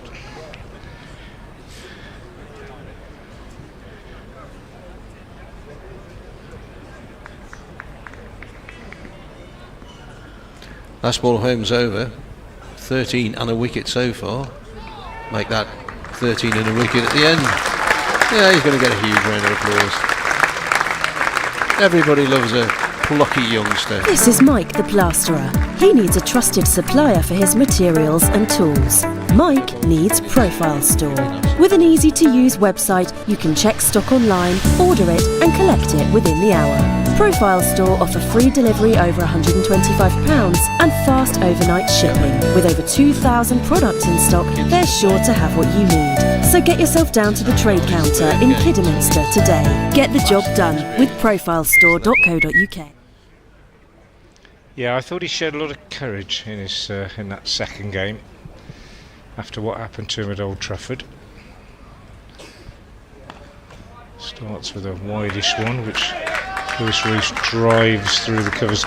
It is this business of margin for error, isn't it, that we that we have to talk about with these young kids. Again, there, a bit of pace, but it just gave him a bit of width. And a player like Lewis Rees, not going to miss out on that in the power play. Only the two fielders out. Just got to get it bang on. That's why it's such a fantastic experience for these young lads. It's in the air. Darley, he's got a wicket. Caught by Jake Libby, I think, at cover. Full and driven by Rees. So Harry Darley picks up a wicket with his second ball, and Lewis Rees is out for 9. And the youngsters, at the moment, they're doing okay for the Rapids. Here he comes. Here he comes. Wayne Madson, Worcestershire's nemesis on so many occasions. Fantastic cricketer he's been for Derbyshire over the years. A throwback of an overseas player in many ways. Sort of overseas player that you used to get, who stays with one county for a long time through thick and thin. Mainly thin, has to be said, in terms of trophies and so on at Derbyshire, but he's done a great job for them in white ball cricket, in red ball cricket. He's picked up hundreds of catches. He is a magnificent servant to Derbyshire Cricket Club, and as you say, brothers, on so many occasions, both here and at Derby, he has done very well against Worcestershire. I still call it the race course, by the way, Derby, because I'm old-fashioned. The Incora County Ground. I think they like to call it. They do, but I like to call it the racecourse, and it's still the Rose Bowl, whatever you want to call it, the utilitarian bowl or something. But Sophia Gardens, what was it, the Welsh Building Society Stadium or something for a few years? It's Sophia Gardens.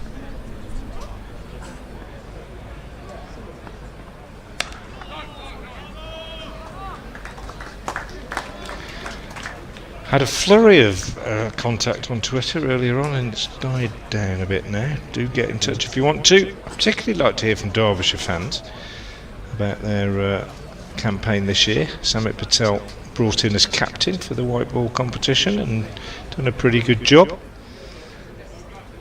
Get in touch on Twitter.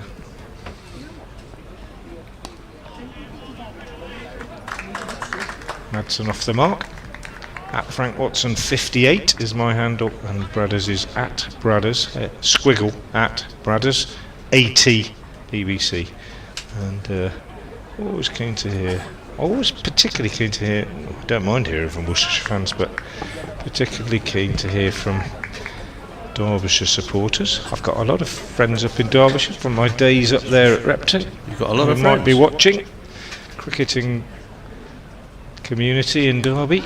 There's more runs here as this one's clipped away on the leg side by David Lloyd, who looks not to be moving particularly freely. I've got a feeling you might just, you know how sometimes you clip the inside of your knee with your bat, and I just think he might have done that. It's really painful, goes off after a while. I'm pretty sure that's what he's done, he's rubbing it. Anyway, end of the over from Darley, so 4 gone, and the total is 40 for 2. 7 runs coming off that one,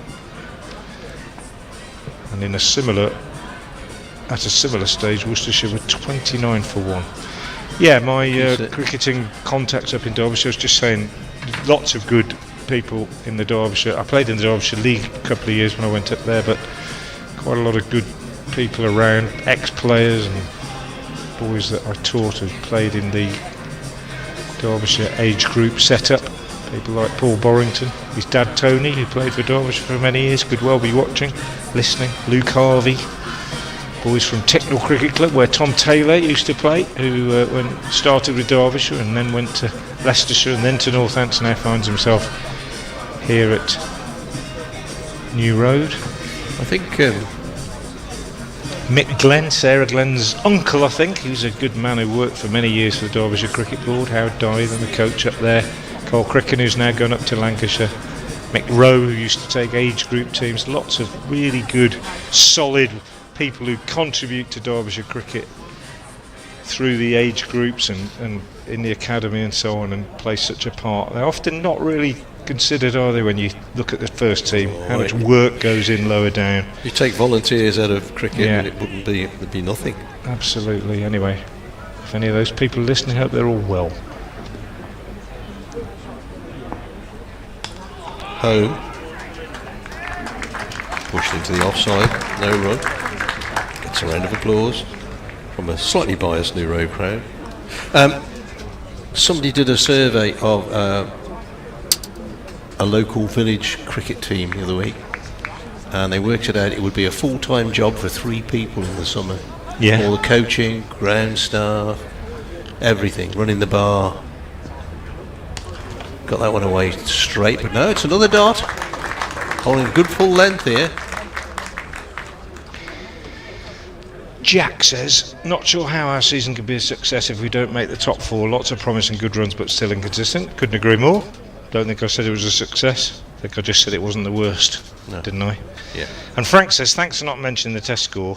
Also, please don't mention the result of today's Tour de France stage.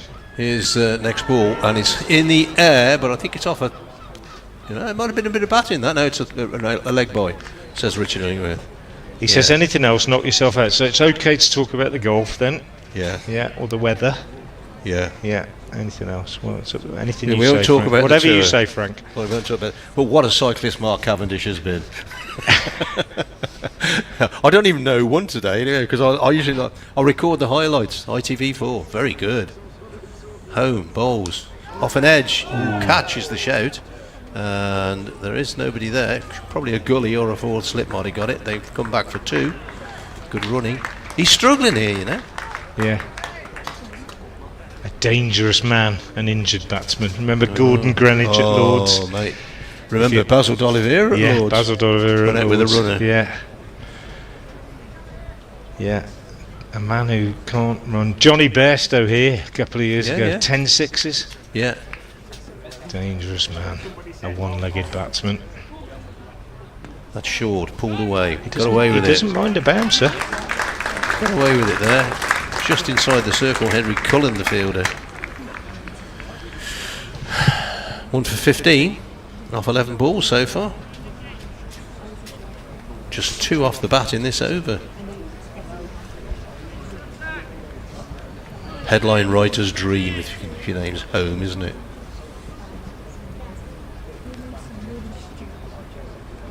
This one again up in the block. Oh, that's very well bowled. Two off the bat in the over. And Falcons 43 for 2. How does that compare, Frank? You keep these statistics. 39 for 1. So okay. Not far off. Pretty you close. Could say that was possibly slightly ahead on the comparison because of only having lost 1 wicket. Worcestershire's power play, of course, they lost a 2nd wicket in the 6th over. They were 49 for 2 off the power play. So nip and tuck, and Tom Taylor coming back into the attack. But young Jack Home got savaged a bit at the beginning, but great response. 2 overs, 1 for 15 now for him. And Tom Taylor, who probably didn't think he'd be taking the mantle of most experienced bowler in the T20 side when he joined Worcestershire. Comes in now and bowls, and this one's cut away by Madson for a single. Rob Jones is the fielder. So yeah, good to hear from Jack and Frank. Do get in touch, as I say, if you'd like to. Derbyshire Falcons in the sunshine here, needing 169 to win. Going along pretty nicely at the moment. Flashed away on the offside by Lloyd, but only a single. Got a message here from Mike Andrews with a great suggestion. Let's try alligator in the mascot race on finals day because Niall's been disappointing. Yeah, but some of those mascots I don't think it's fair. Lanky's only got 2 legs. He runs on 2 legs like a proper sprinter. Yeah, he's just got a big head. He always wins. Another good cut shot here by Madson. It's gone all the way this time. Beats Rob Jones. Timed that well, Wayne Madson. Beautifully. Just a bit too much width from Taylor. A lone goal drifting across the ground, turning away now back towards the river. Not alone anymore, there's another one joined him, and another. I was careful not to call them seagulls because I know you don't like that, David. No, not seagulls. Madson can't do anything much with this, finds Libby in the covers. Slightly open stance, Wayne Madson. Ken Barrington-esque, Peter Willie-esque, not quite to the lengths that Willie went, but the feet just not quite parallel to the crease in his stance. Jack Russell went a bit like that. Pointing up towards mid-off a bit. Peter Willie got completely squared up, didn't he? Did, yeah. I used to stand like that just because Ken Barrington did when I was a kid. I had no idea why. Other than that, Madson advances down the pitch, works this one up to mid-on. Single throw from mid-on, hits the stumps, draws a roar from the crowd for no reason whatsoever, because the batsman was past the stumps when it hit. Spectacular. See the orange stumps disturbed. 50's up for the Falcons in the 6th over, just before the end of the power play. It's going to be almost nip and tuck. I think 49 for 2, plays 50 for 2 with 1 ball left in the power play. and David Lloyd with his wide-footed stance. Just not at all like Wayne Madson. Half squat, waits for Taylor, and pushes out on the offside, and there's no run. So there you go, 1 run in it at the end of the power play. 49 for 2, Worcestershire 50 for 2, the Falcons. You could say the Falcons are pacing it perfectly, brothers. They're just going to win with 1 ball to go or something. You could if you wanted to. It would be probably too early to say that. Anyway, 50 for 2 off Coming into the the power attack play. from the New Road end for the Rapids, it's number 77, Ethan Brooks. Ethan Brooks being brought into the attack. So Worcestershire, they haven't really, other than Brett D'Oliveira, who isn't in the great form or fitness, they haven't really got a spinner, have they, with Hayden Walsh? Well, Josh having Carby got injured. Josh Carby, I suppose so, but they're kind of part-timers, aren't they? Brooks, New Road end. This is gone down the ground and splits mid on and mid off. Straight back over the bowler's head. 4-4. We were discussing this the other day. The most satisfactory shot in cricket, stroke if you want to be old-fashioned, and I reckon it's that. Bowler comes hurtling in and you hit the ball back past him in the air along the ground. I just think that's the most satisfactory shot in cricket. Not that I ever played any man, but that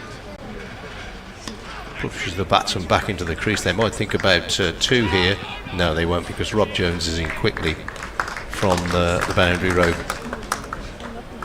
Yeah, I think I would have enjoyed probably the straight drive back past the bowler, all along the ground, and don't even call. Yeah, don't even call. Yeah, don't move. Just stand there. Nobody move. Yeah. Should only be 1 here. Jones in again. He's moving a bit more freely now, I think. He ran quite quickly on that one, to be fair, Lloyd. Well, if it's your run, you do, don't you? If it's your mate's run, you may not be so quick out of the blocks.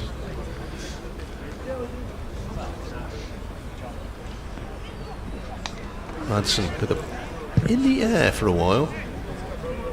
Outside edges in that. I think he was looking for the cup that wasn't quite there.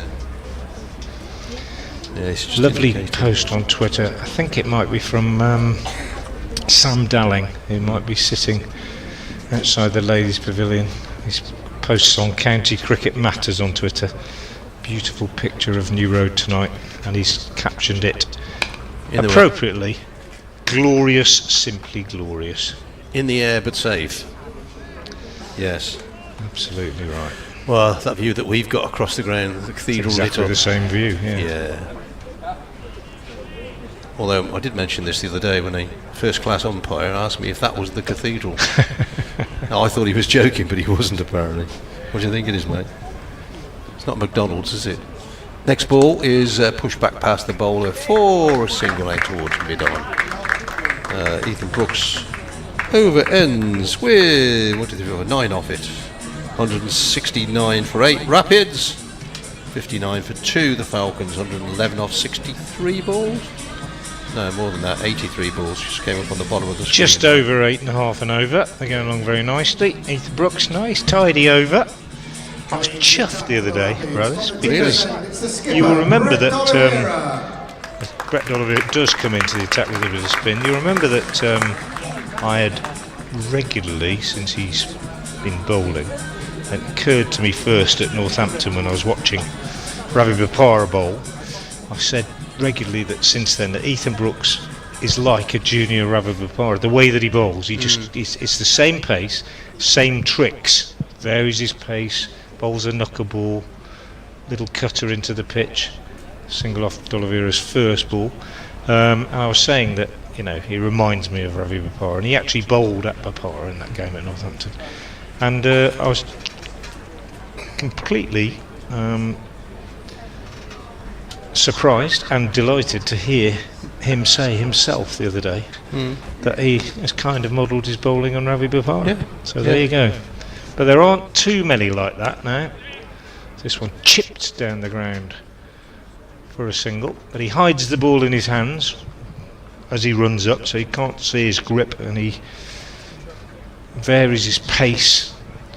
That's his main weapon. Hasn't got any real pace. Sometimes really slow, sometimes a little floater. Oliveira, meanwhile, worked away on the onside again for a single by Wayne Madson, who never hurries, paces it, doesn't he, Madson? When we say we've seen Madson do so well before, we've seen him do so well, and we've seen him measure his innings so often as he is doing here. Good piece of fielding by Josh Cobb to prevent a run from a forcing shot from David Lloyd here. I've had a few messages from Derbyshire people, which is great. Ooh, flat batted by Lloyd out on the offside. Good piece of fielding by Taylor running around the boundary. Matt Reed says Samit Patel has given us a sense of steel and nous, but our recruitment has been woeful. 3 overseas players available, only 1 being selected. Well, I don't know about that, but I think Samit has brought his experience to bear. Oliveira bowls again, another single. And that is the end of the over. 8 runs came from it. 67 for 2 off 8. I'm so told yeah, that Brooke Guest in fact is injured, and that Duper-Villon has not done very well, so that's why they've only got 1 overseas in. Yeah, there you go. Worcestershire haven't got any. Yeah.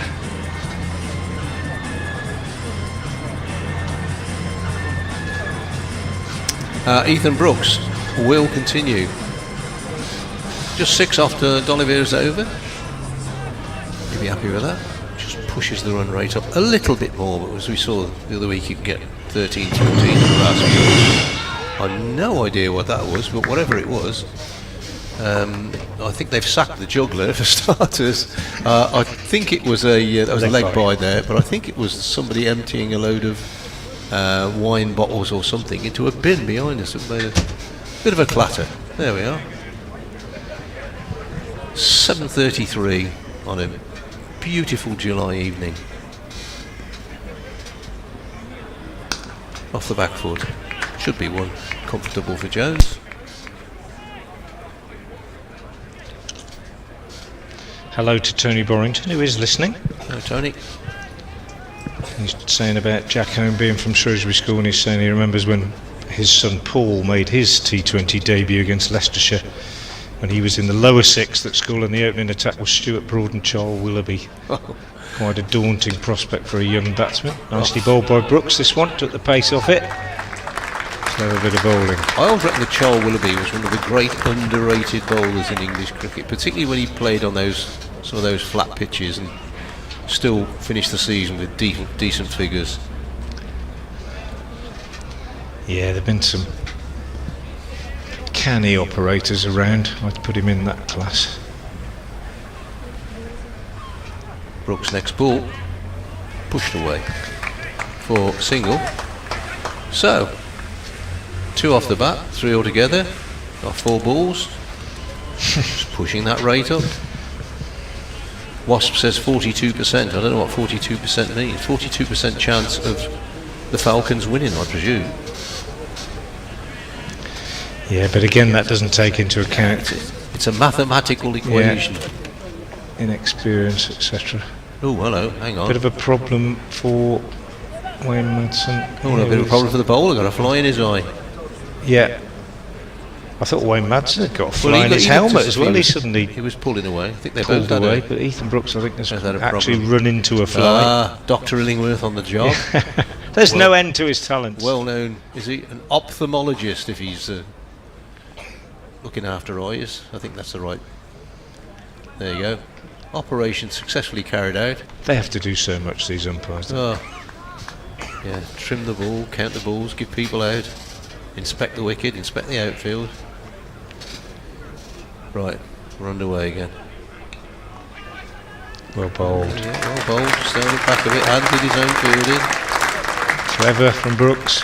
Do you know what? If he can get away with no, get it the he over. doesn't go to the boundary here. What's he gone for? 2 and a leg by. Yeah. Anything that doesn't go to the boundary here would be really, really good.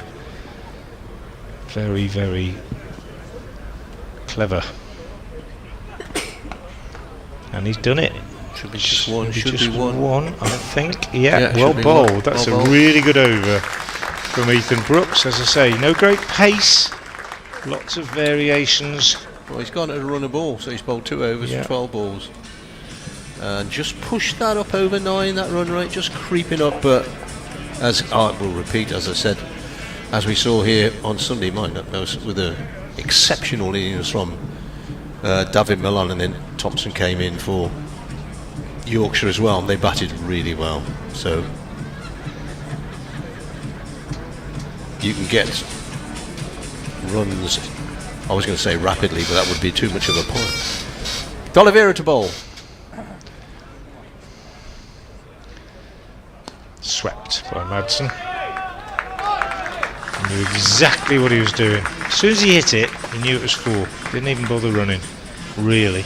Started to run as he thought the fielder might get there, but he knew where that gap was, and he knew where that ball was going to be. And he expertly played it away. Knew exactly where it was going. Ethan Brooks got up very gingerly there. It was a good effort. He's a good fielder, but he was never going to stop that. D'Oliveira just moves him a bit squarer. And that one's fuller. Just driven out on the onside. Didn't really get hold of it, but that's to his advantage in the end, because if he'd hit it well, he'd only got a single. As it is, gets back for 2. Good running. They need a wicket, Worcestershire. This partnership is just beginning to develop, I sense. Madson heaves this one away on the onside, and this time it is just a single.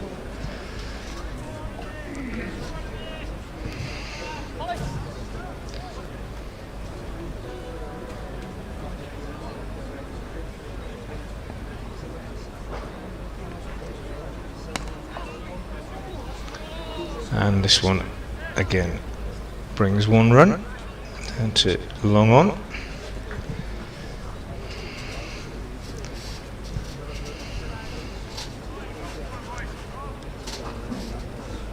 Nine and over. Wasp says 49%. Couldn't be closer. This one driven straight down the ground for 4. Madson just beginning to exert himself out there. He's such a capable player, such a clever accumulator, and then just picks the right moments to press the accelerator, and he's done that in this over with the second 4, first ball and 5th ball. 12 off the over so far, 1 ball still to go.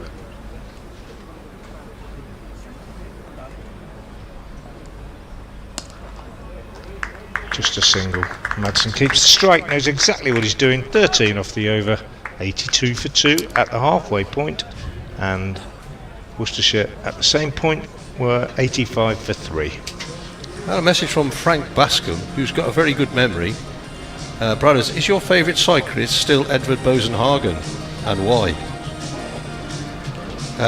The why is because on the tour a few years ago, I think the collision was with one of the backup cars, and he went through a fence, a wire fence, and I think he had something like 14 stitches in his leg, but still finished the stage and started the next one.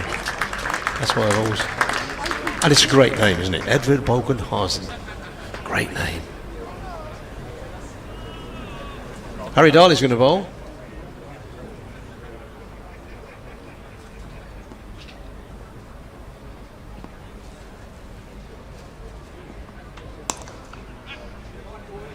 Jones again, the fielder. Again, should only be 1. And indeed is only 1. Excuse me, I'm going to sneeze. There you go, that's the first prediction I've got right this evening.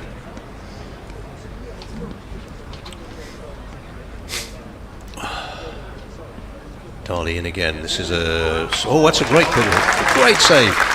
just inside the circle. That fine leg, Jack Hone getting down to his right, and that would have been on its way. Well, it was on its way to the boundary until he intercepted it. So fine stop.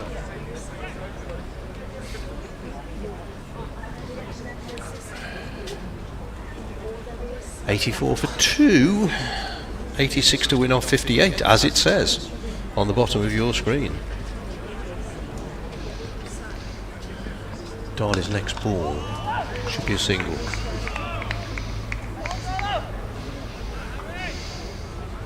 I do have to say, having said a lovely evening for an ice cream, the lady in front of us has just come back with 3 ice creams. I think she could have carried 5 if she'd have really put her mind to it. She's not listening to you though, is she? Well, that's not the point. That's the trouble. I've People here aren't listening. I've got somebody at home who doesn't listen to me but provides food. Darley in, this is in the air, should go, has gone. Very straightforward catch. And David Lloyd is caught by Henry Cullen off the bowling of Harry Darley for 14. there you go. At the start of the season, if you'd have said in Worcestershire's T20 team somebody would be caught by Henry Cullen off the bowling of Harry Darley, you'd have said Next man in the Derbyshire Falcons is number 21, Samit Patel. Just a full toss as well, really. Yeah. Not much to it. Low full toss. It ain't a bad ball. Steered into his hands. Well, I tell you what, you don't get a more experienced pair than this at the crease together, do you? You know, 79 years between them. Samit Patel and Wayne Madson at the crease. Young Harry Darley bowling. A real test for him and for this Worcestershire young side. Both of these would have been playing cricket before he was born. Absolutely, yeah, absolutely. And they absolutely have to rate this partnership because they're both totally masterful when it comes to timing run chases. Patel faces, nice little dab for a single. Patel, the younger of the two by a year. Seagulls rampant over the cathedral side of the ground. Somebody's got a bag of chips. Yeah. Sorry, they're not seagulls. They're not even gulls or anything. I get told chip gulls. I think they're terns, a lot of them. No, they're not terns, brothers, I can tell you that. Oh, okay. I'm just going on information received. Darley bowls in the air. Rob Jones isn't going to get to that. Thanks, has put the yard short. End of the over. Good over. Oh, yeah, wicket and 5 off it. 84 to win. 83 to win. I've got myself in front. 83 off 54. They're on track, aren't they? They're on track. 87 for 3 off 11. Returning to bowl from the Diglis end, it's number 77, Ethan Brooks. Ethan Brooks changing ends. Coming on at the Diglis end now. And he'll be bowling to Madson, who's on 33 off 27. A typical Madson innings so far. Never seems to lose control, Madson. Just works it around. And he takes a single off this first one. Ethan Brooks just giving him enough room to squeeze it away on the offside. He'll now bowl at Samit Patel for the first time. Patel just taking guard from the umpire, asking for 2, I think. And confirmed that he's got that by umpire and Harris. Field just changes over for Patel. Pollock going into a shortish mid-wicket.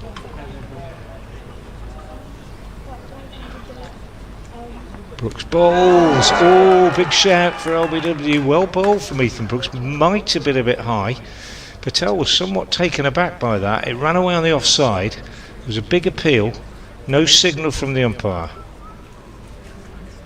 No signal from the umpire? Is he giving him a run? He's giving him a run. That's an interesting one. I'll have to have a look at the replay. I'm going to look at it now. I think it was probably missing leg.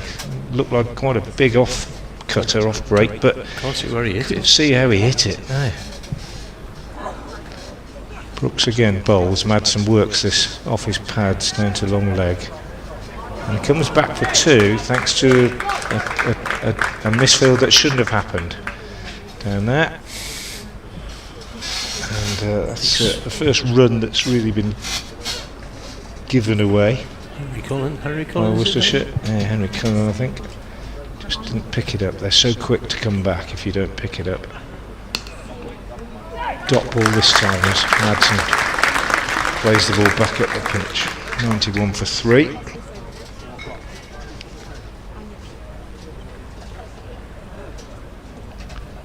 Lovely evening sunshine. Shadows lengthening across the field as we look out from our position at deep cover. This one driven in the air. Single down to long off. Tom Taylor, the fielder. Good from Brooks again. Has he gone for 5 off 5? Excellent at this stage, but as we always say, 1 ball to go. Can you finish it off? So difficult. Samit Patel, 2 off 2 for him so far.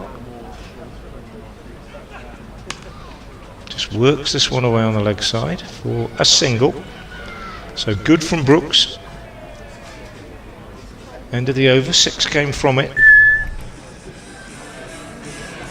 93 for 3. This is Mike the Plasterer. He needs a trusted supplier for his materials and tools. Mike needs Profile Store. With an easy-to-use website, you can check stock online, order it and collect it within the hour. Profile Store offer free delivery over £125 and fast overnight shipping. With over 2,000 products in stock, they're sure to have what you need. So get yourself down to the trade counter in Kidderminster today. Get the job done with profilestore.co.uk. New road end. Let's all get behind number 24, been Jacko.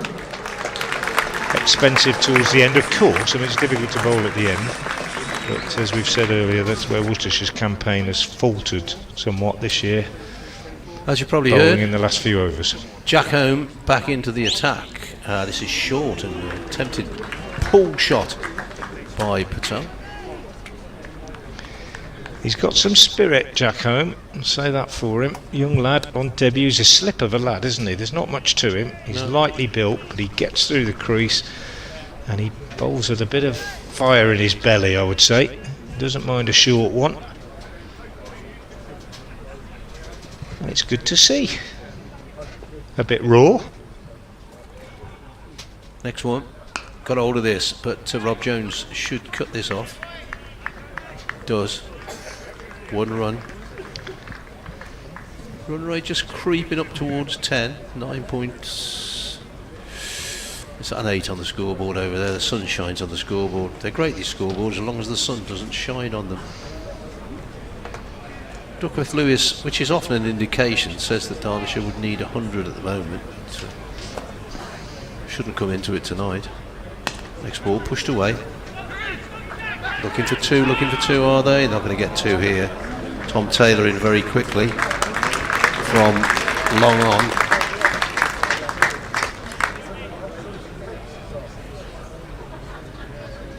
So 2 off 3 in the over so far.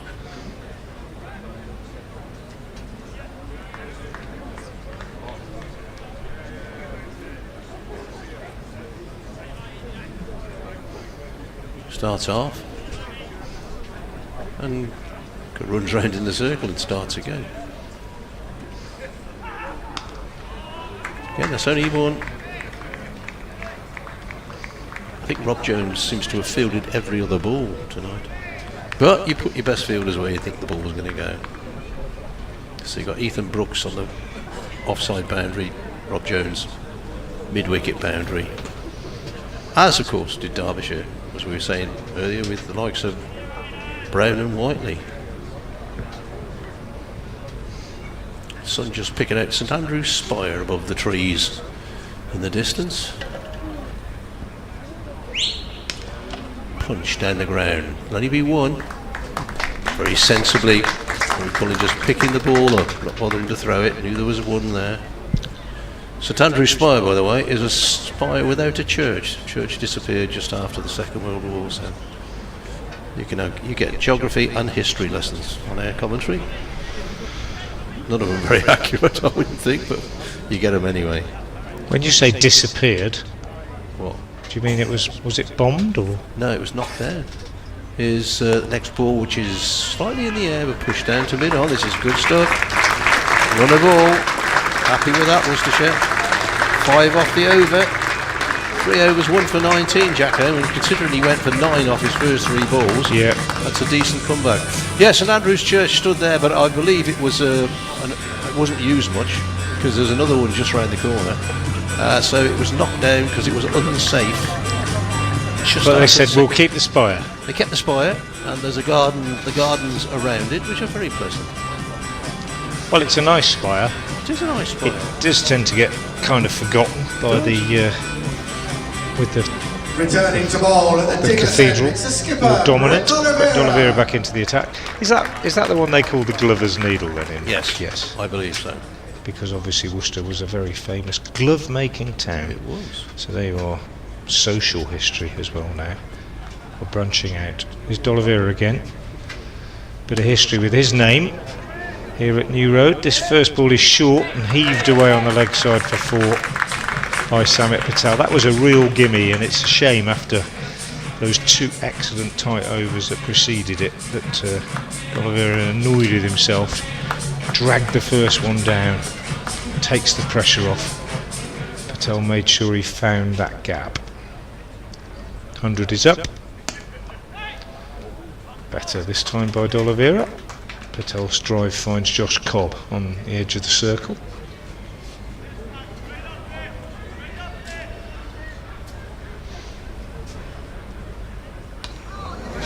Oh, this one's gone high up in the air and should be caught, and is caught. So Samit Patel goes, Tom Taylor is the catcher, mistimed that one completely, and it's 102 for 4. Off the ball of Brett D'Oliveira for 10. So he doesn't mind The that new man boundary in for now. Derbyshire Falcons. Please welcome back to New Road, number 44, Ross Whiteley. Thanks to Frank who's come back. Said talk of ice cream reminds me of the glory days of Dean the Ice Cream Man at New Road. Well, I can tell you that Dean the Ice Cream Man will be in Martley next Friday night. Really? Where Joe Leach's testimonial 11 will be turning out. So it's ice cream, pizza, burgers, and they are all Slimming World recipes. So there you go. Really? No, sorry, I've been a bit stupid there. Yeah. Mention of the Joe Leach testimonial though prompts me to do my usual blast for it as the chair of Joe Leach testimonial. If you're watching, listening, whether you're in Derbyshire or Worcestershire or anywhere at all, at Joe Leach testimonial or joeleachtestimonial.co.uk to find out details. Lots of events going on, including that game at Martley, which Bradders will be hosting in many ways. Unfortunately, I'm away on holiday, but well, you were on holiday till you got in the rain in South Wales. Right? You're coming back a day early. Shh. D'Oliveira to the new man Whiteley, just pushes back to the bowler, no run. And in particular, I would draw attention to the Joe Leach testimonial final event of the year. Whiteley chips this one away for a single off the mark, which is Friday, November the 22nd, the Long Room at Lord's. Simon Hughes, the Channel 4 analyst, is the MC. We have 3 former England captains, Michael Atherton, Alex Stewart and Sir Alistair Cook in attendance. I think Ashley Giles may well be there as well. Going to be a fantastic night, and if you'd like to be there, to get a table together, old Reptonians, Tom Poynton, I know you're listening. Get a table together for that. Be a fantastic evening. It really will. D'Oliveira bowls, heaved by Madson up to long on for a single. End of the over. Good from D'Oliveira, having gone from 4 off the first ball to 6 off the over and a wicket. The Falcons are 104 for 4 at the end of the 14th, and by comparison the Rapids were 114 for 3. But yeah, Joe Leach testimonial deserves a lot of support. Joe Leach, he's what testimonials are all about, and he's been a great servant to Worcestershire. Carried the seam attack for many years, struggled a bit with injury, fought back from that, and still trying to fight back from injury again now. Before the championship cricket resumes. Harry Darley to bowl. Run rate is up to 11 and over. Pulled by Madson. Backward of square. Jake Libby, the fielder. The roar of a very large aircraft. Well, we don't get much air traffic over New Road. On some grounds you get the Oval or Lords, and it's a complete convoy of aircraft of all sorts, helicopters, aeroplanes, but we don't get many at New Road.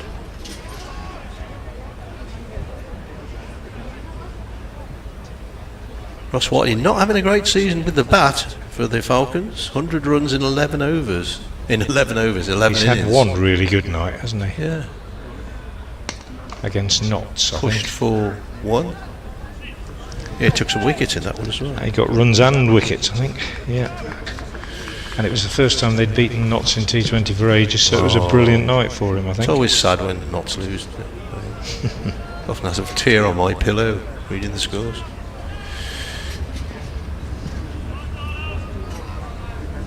Just creeping up. Just creeping up. Need a boundary in this over. Need a couple of boundaries in this over, the Falcons, I reckon. Whiteley gets that away off a pad, thinks about a run. Good work from wicketkeeper Roderick. Moving away quickly to where fine leg would be.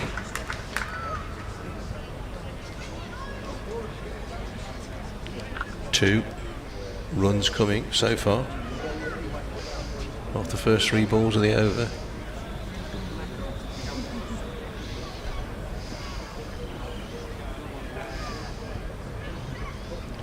Got this one away. Oh, good half stop there. Now who's that there? Because he's hurt himself.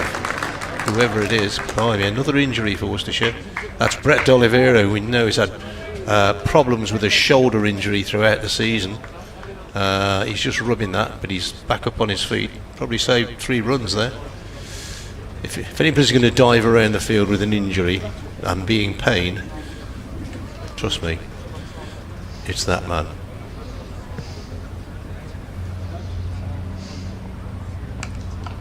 Gets this one away towards mid-wicket. They might think about 2, but no. Ethan Brooks in quickly. Had a message from SW Offspin at Offspin 1992. He says, "I like the look of the young lad at home. Bit of Kyle Mills about his action." Kyle Not sure Mills. about that. It's going back a bit, isn't it? Pull that one out of the hat. But yeah, he might be right. He certainly made a good start tonight. Can he finish the over, as we often say? And he can. That's only a single out to Rob Jones. Another good over, 5 off it. Harry Darley, 2 for 17 off 3 overs. Yeah, when you think back to his debut at Old Trafford less than 2 weeks ago when Keaton Jennings got stuck into him, it seems like a different world, different game, and I'm sure he feels the same way. Bit of a gamble here, they're not sure who to bowl. Roderick and D'Oliveira, the Brains Trust, having a chat. Josh Cobb maybe. Last few overs have been very good for Worcestershire. What have they conceded? 5 off the last one, 6 off the one before that, 5 off the one before that. So good. Oh, they've discussed it, and Ethan Brooks is going to bowl. Worcestershire. And it is going to be Ethan Brooks, because it's a big over this. I mean, maybe it goes without saying they're all big overs. 61 needed off 30 balls, but 6 wickets in hand, and you would think they're going to go big, aren't they, at one stage or another? They're going to go big. Brooks last over. Possibly 1 over, they're going to go big, and they might think it's this one. Returning from the But Ethan Brooks number 77, has Ethan bowled Brooks. 3 overs for just 18 so far. Pretty good from him. Bowling to Madson, who's on 43. Make that 44 as he cuts this one away on the offside. For 1. I've talked about Madson's ability to pace a chase. I still stand by that. But he does need some help from the other end. Samit Patel, I thought, would be the man to provide it. He's gone now. Ross Whiteley's on strike. Whiteley is very capable, as we know very, very well, of clearing the ropes on any ground. Waits now as Brooks is into him. Bowls. Good Yorker from Brooks. Dug out by Whiteley. He's going to get 2 this time. Rob Jones has quite a long way to come round the boundary. Ross Whiteley has played a bit of championship cricket this year for Derbyshire, which is nice to see. When he started off, thought he had a real chance of being an all-rounder in all forms of cricket. He's become pretty much a white ball specialist, but back home now at Derbyshire, where he started. Boy from Sheffield. Brooks bowls to him. Just a single this time as he plays it out on the offside.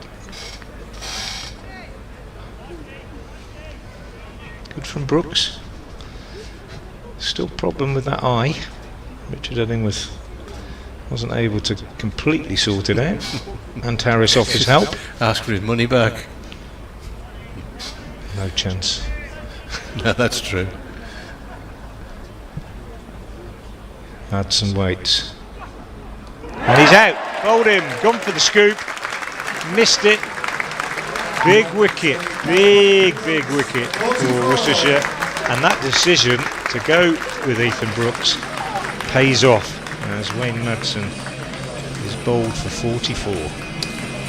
Yeah, as we've said so many times before, that's a great shot when it works, but when it doesn't, it looks pretty horrible. He ends up on his knees, Wayne Madson, having played that shot. And, it's just, like I say, when it comes off, we all think it's great. Who's this coming in? The tall Alex Thompson. Yeah, good decision to go with Brooks. Probably why he was so delighted to pick up that wicket. And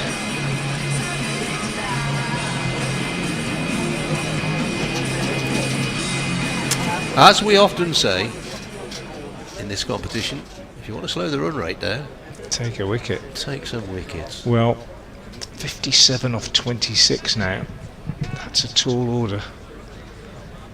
That is a tall order, but that's the sort of thing that Worcestershire haven't been defending, let's be fair. True. Brooks bowls, Thompson tries to work this on the leg side, gets a single. Yeah, if you're Derbyshire supporter and you're watching this stream and you haven't really been following Worcestershire that closely, I can tell you that one of the weaknesses which has undermined Worcestershire's performance in this competition and seen them where they are in the table has been the bowling in the last few overs. Whiteley drives a single. It's been whether they're bowling first or last, the death bowling has been expensive, and we've seen games taken away from them by the opposition in the last few overs on, I would say, probably on 5 or 6 occasions. That completes Ethan Brooks' why full allocation, finishing with figures of 4 overs, 1 wicket, demoralised. 23 runs. Ross Whiteley is on 7, Alex Thompson and 1. They need 55 off 24. 4 overs left. 3 bowlers have got 1. Jack Home being one of them. I think he's going to bowl now. It would be a big ask to get him to bowl at the end, wouldn't it? From the New Road end, it's Jack Home. No, he's not going to bowl at the end. Harry Darley's got 1 left. Pep Oliver's got 1 left. I don't think we shall see him again this evening. That's good bowling, isn't it? 4 overs, 1 for 24 from Ethan Brooks. Excellent. And Tom Taylor's got 2 left. Home in, bowls off a pad. Yeah, off a pad. Just trickles away into the gully area. Worcestershire more than happy with singles, leg buys off the bat or whatever. Gets Thompson on a strike. He's only faced 1 ball so far, so.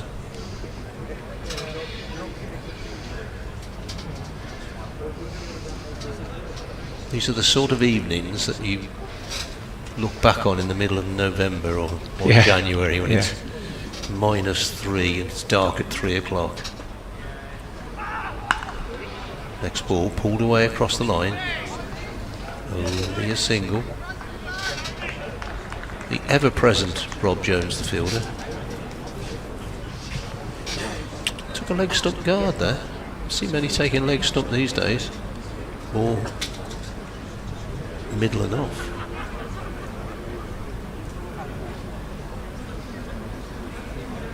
Whiteley's got a tee off here, and he's attempting to, but it's gone, just trickling down off the pad for another single. Ross Whiteley is the senior batsman of these two out there, and he's going to start clearing the ropes. They're going to go with Tom Taylor, aren't they, to bowl 2 of the last 3, I think. I would have thought so, yeah.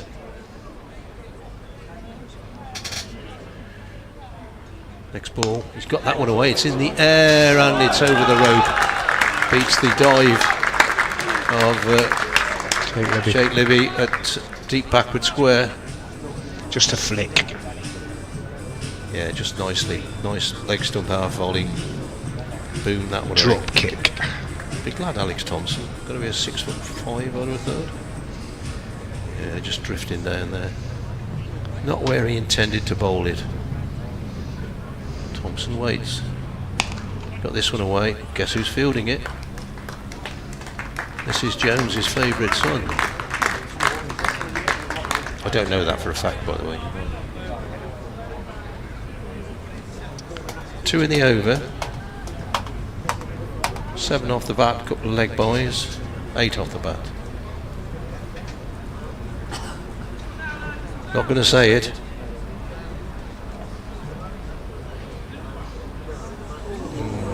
Wide, yeah, wide ball.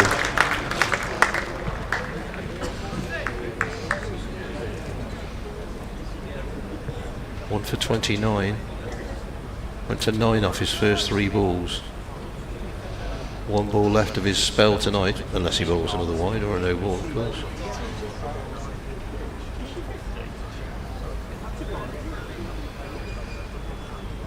Whiteley's got this away. He'll only get... Oh no, he's got 4. He hit that much better than I thought he had. Middled it. Out through mid-wicket. Ed Pollock out there, I think it is. Looks like he's going to get there, but... His full allocation of 4 overs, finishing with 1 for 28. 1 for 33, I think. I got 1 for 33. Yeah, 1 for 33.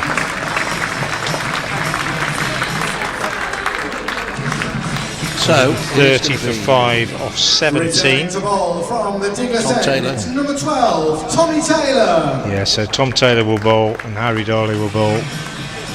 So Josh Cobb will just have his 1 over. He went for 14. D'Oliveira 3 overs, 1 for 25. The 2 that have finished. Ethan Brooks 4 overs, no maidens, 1 for 24. What a good all-round game he's had. And Jack Home 4 overs, no maidens, 1 for 33. 40 off 18 balls.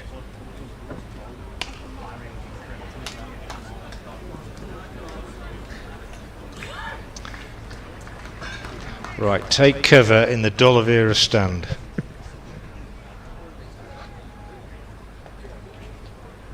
Because Ross Whiteley has no option but to go big. 39 off 17.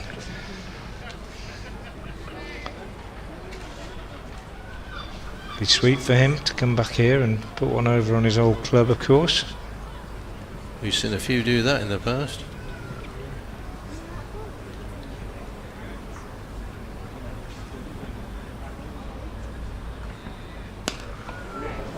But he's got hold of it, and yeah.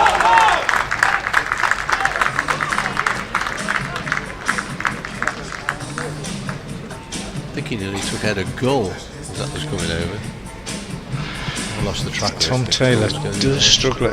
I wonder. I mean, you know, this is just speculation really, and I don't know what the plans are. But when Ross Whiteley's in this mood, I think a bowler that's changing his pace is really difficult. Tom Taylor doesn't tend to do that. Tries to get it full and wide. Doesn't tend to bowl many slower balls.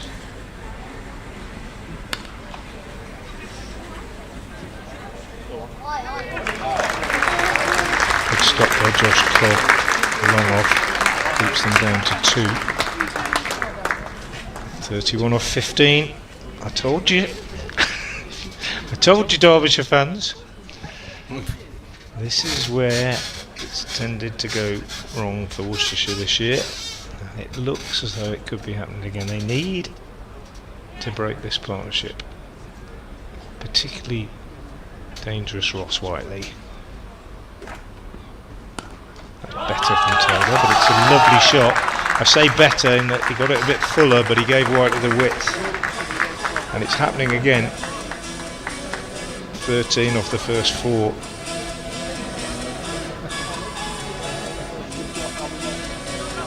Less than 2 a ball.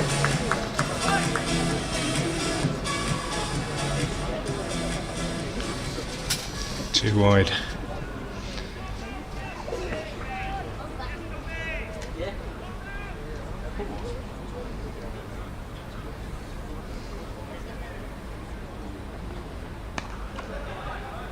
Better did take the pace off it. Unusually, a misfield from D'Oliveira allows them through for 2 when they should have only got 1. I think he's struggling out there, Brett D'Oliveira. Yeah, I do. His left arm is... Left shoulder is the problem. So, of course, he gets Whiteley back on strike. Yeah. Better from Taylor. Took the pace off that one a little bit, I think. And he's got to bowl the last one.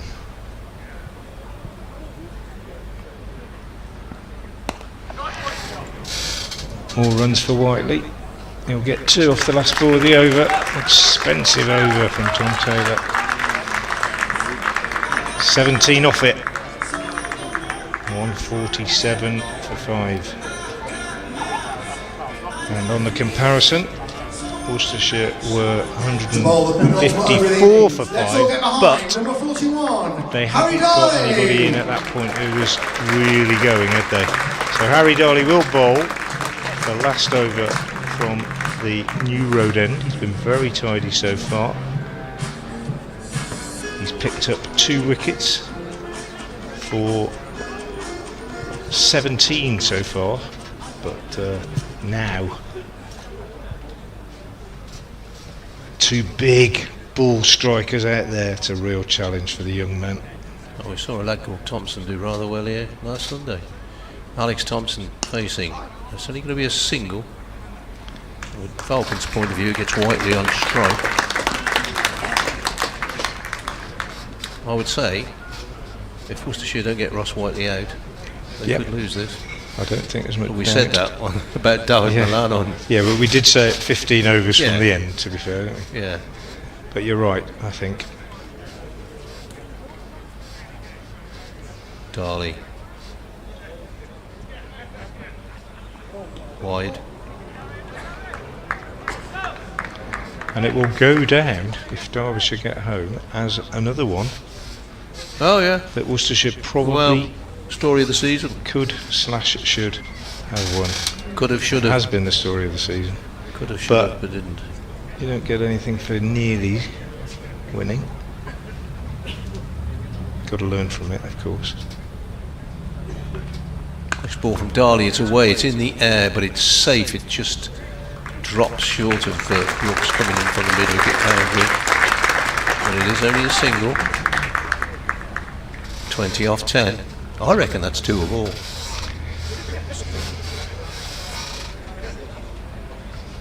Got to fix that chair for next season, by the way. Creaking more than my knees. Long way off. Doing Long the way off. Thompson strikes this one away.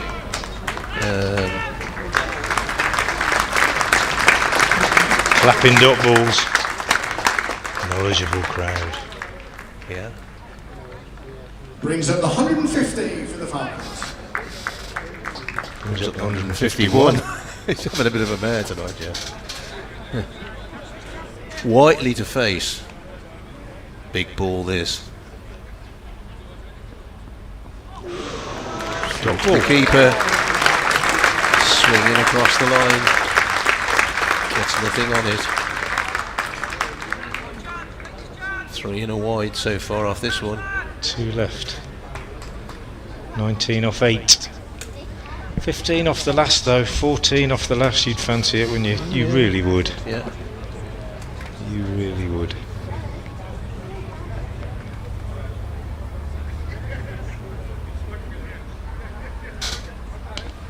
Got that away. Got that away for 4. Not 100% sure that's where he was aiming in the first place, but he's got it down to the boundary. Fast hands. Toe end, if anything, I think, really. 15 off 7. As it says on your screen. So.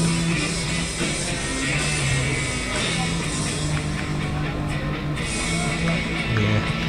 Thickish bottom edge, but fast hands. Big man.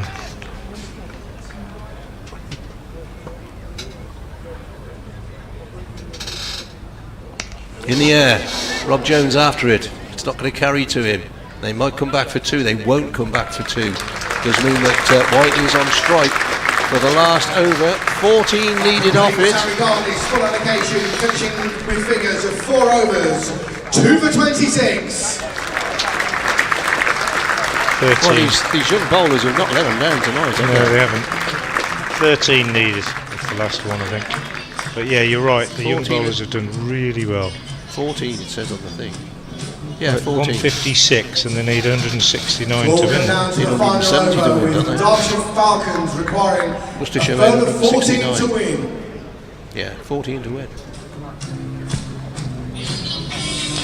Sorry, 170 to win. I thought it was 169. 14. Who's your money on, Bradders? My money is in my back pocket and will stay there. Yeah, but If I was a gambling man, I would tell you after the first Let's ball of make this some over, No, noise you for can't do that. Tom I can. Taylor. can't do that. I can edge me bets. I can cash in. No, you can't do that. Betting Who's turns. going to win? Worcestershire. No, I think you're wrong. The young bowlers, you're right, have done a great job. Jack Home, 4 overs, no maidens, 1 for 33. Harry Darley, 4 overs, no maidens, 2 for 26. Ethan Brooks, 4 overs, no maidens, 1 for 24. Oliveira, 3 overs, 1 for 25. Josh Cobbold, 1 over for 14. Tom Taylor, I'll give him this, he's up for it every game. He stands up when it matters, Tom Taylor. 3 overs for 30 so far. He has somehow got to restrict Ross Whiteley. He has struggled to Get him bowl out. in Get the him last out. over, Way to do. generally. Get him out. Former teammates at Derbyshire, I think. Edge.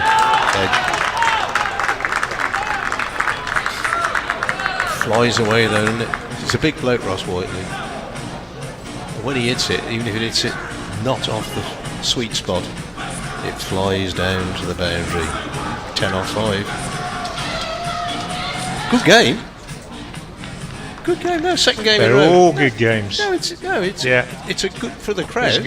it was a good game on Sunday, wasn't it? It was a good game, but Worcestershire will not enjoy it. Lost They've ball. lost too many good games, haven't Lost they? ball, match abandoned. It's happened again and again and again. Look at the comparison. They've been ahead almost all the way through, and then it just goes away in those last few overs. I think the ball's actually gone under the cover. Gareth Roderick and Jake Libby can't find it, so we're going to have to have another ball, aren't we? The umpires don't seem too bothered at the minute. I think Richard Illingworth has got a ball in his, well, he will have a ball in his pocket because they have the ball back from the bowlers at the end of the over. Oh, there's actually somebody underneath the covers. Got it, got the ball. Let's see who emerges. Sunbridge car park to the side of the Premier League. The cars will not be able to leave for 10 minutes after the game to allow people to leave on foot. Jack Home, yeah. Jack Home, who's been mining to get the ball back.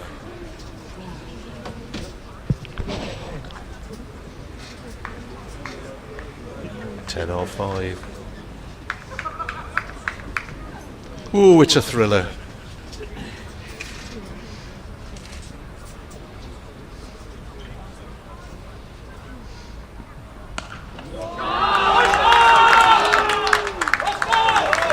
Four more.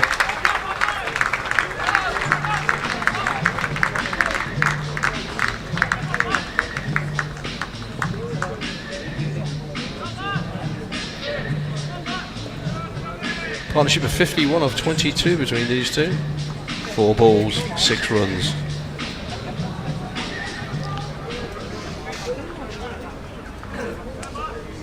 I say Ross Watley wasn't having a great season with the bat in this competition.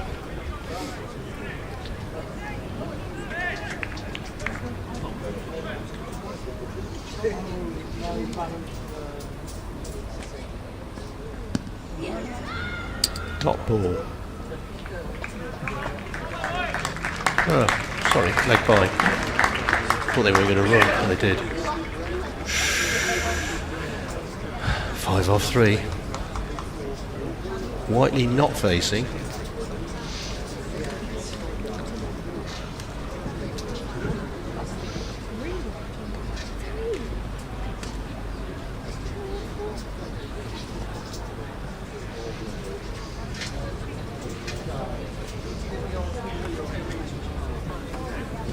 Not many people leaving.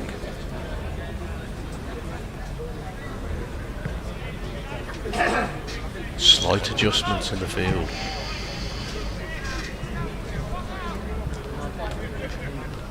Long off coming into mid off.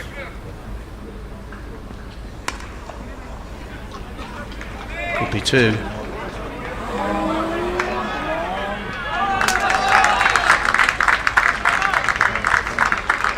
Three off 2.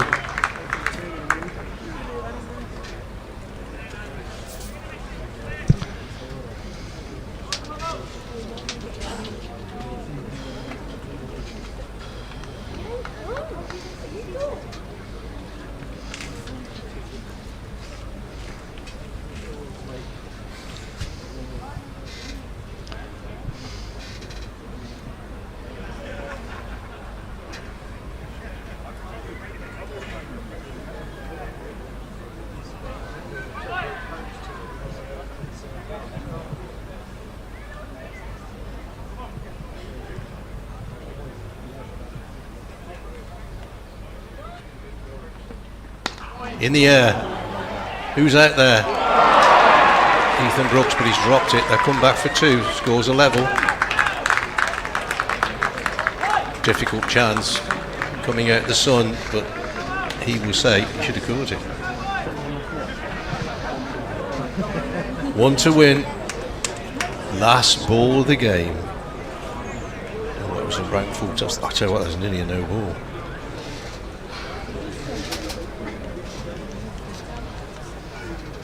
Batsmen are discussing.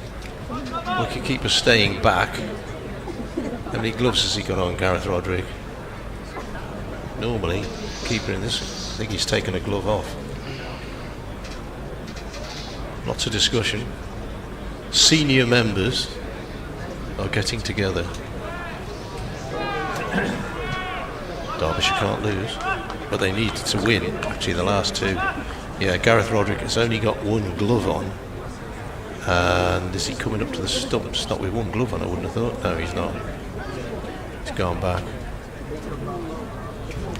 So he can throw it if they try a bye. Oh, yeah.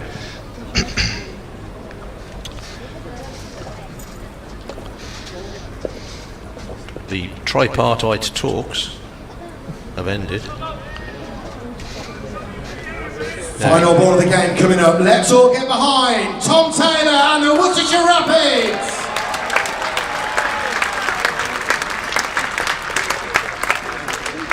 So there's, I mean, everybody's come in obviously to save the single. Apart from the man out deep mid wicket. Yeah, everybody's in. Got it away. He'll go down to the boundary for 4. Derbyshire win. Worcestershire lose off the last ball of the game, having lost on Sunday with 3 balls remaining. It's a very narrow margin in T20 cricket. But there we are. The Falcons' hopes of qualification continue to a home game against Durham tomorrow. It all depends on other results as well. But as we said earlier, Worcestershire's youngsters have not let them down. No, they've done very well, but the whole game was horribly predictable, I think, from a Worcestershire point of view. So many times this season they've played well, in so many ways, but bowling in the last few overs has once again cost them, and Tom Taylor, pretty dejected figure walking off, not for the first time. He does his best, he bowls really well at the beginning of the innings, he stands up when it matters, he had to, there's nobody else.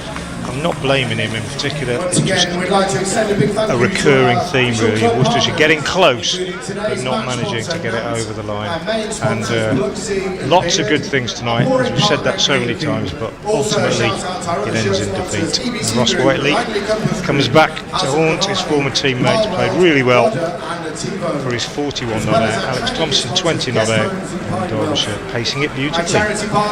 That's it for the T20 programme, of course. We will be back with 50 over cricket next Wednesday, the first in the 50 over competition, and you'll get full coverage, of course, on the Worcestershire website, on the Match Centre commentary and pictures.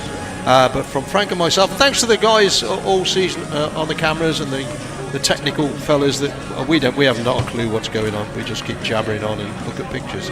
So thanks to them for sorting all that out for us. And we'll be back on Wednesday. We'll be back with T20.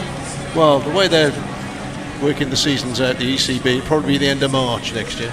But from Frank and myself and the team, thank you for being with us, and we wish you a very good evening.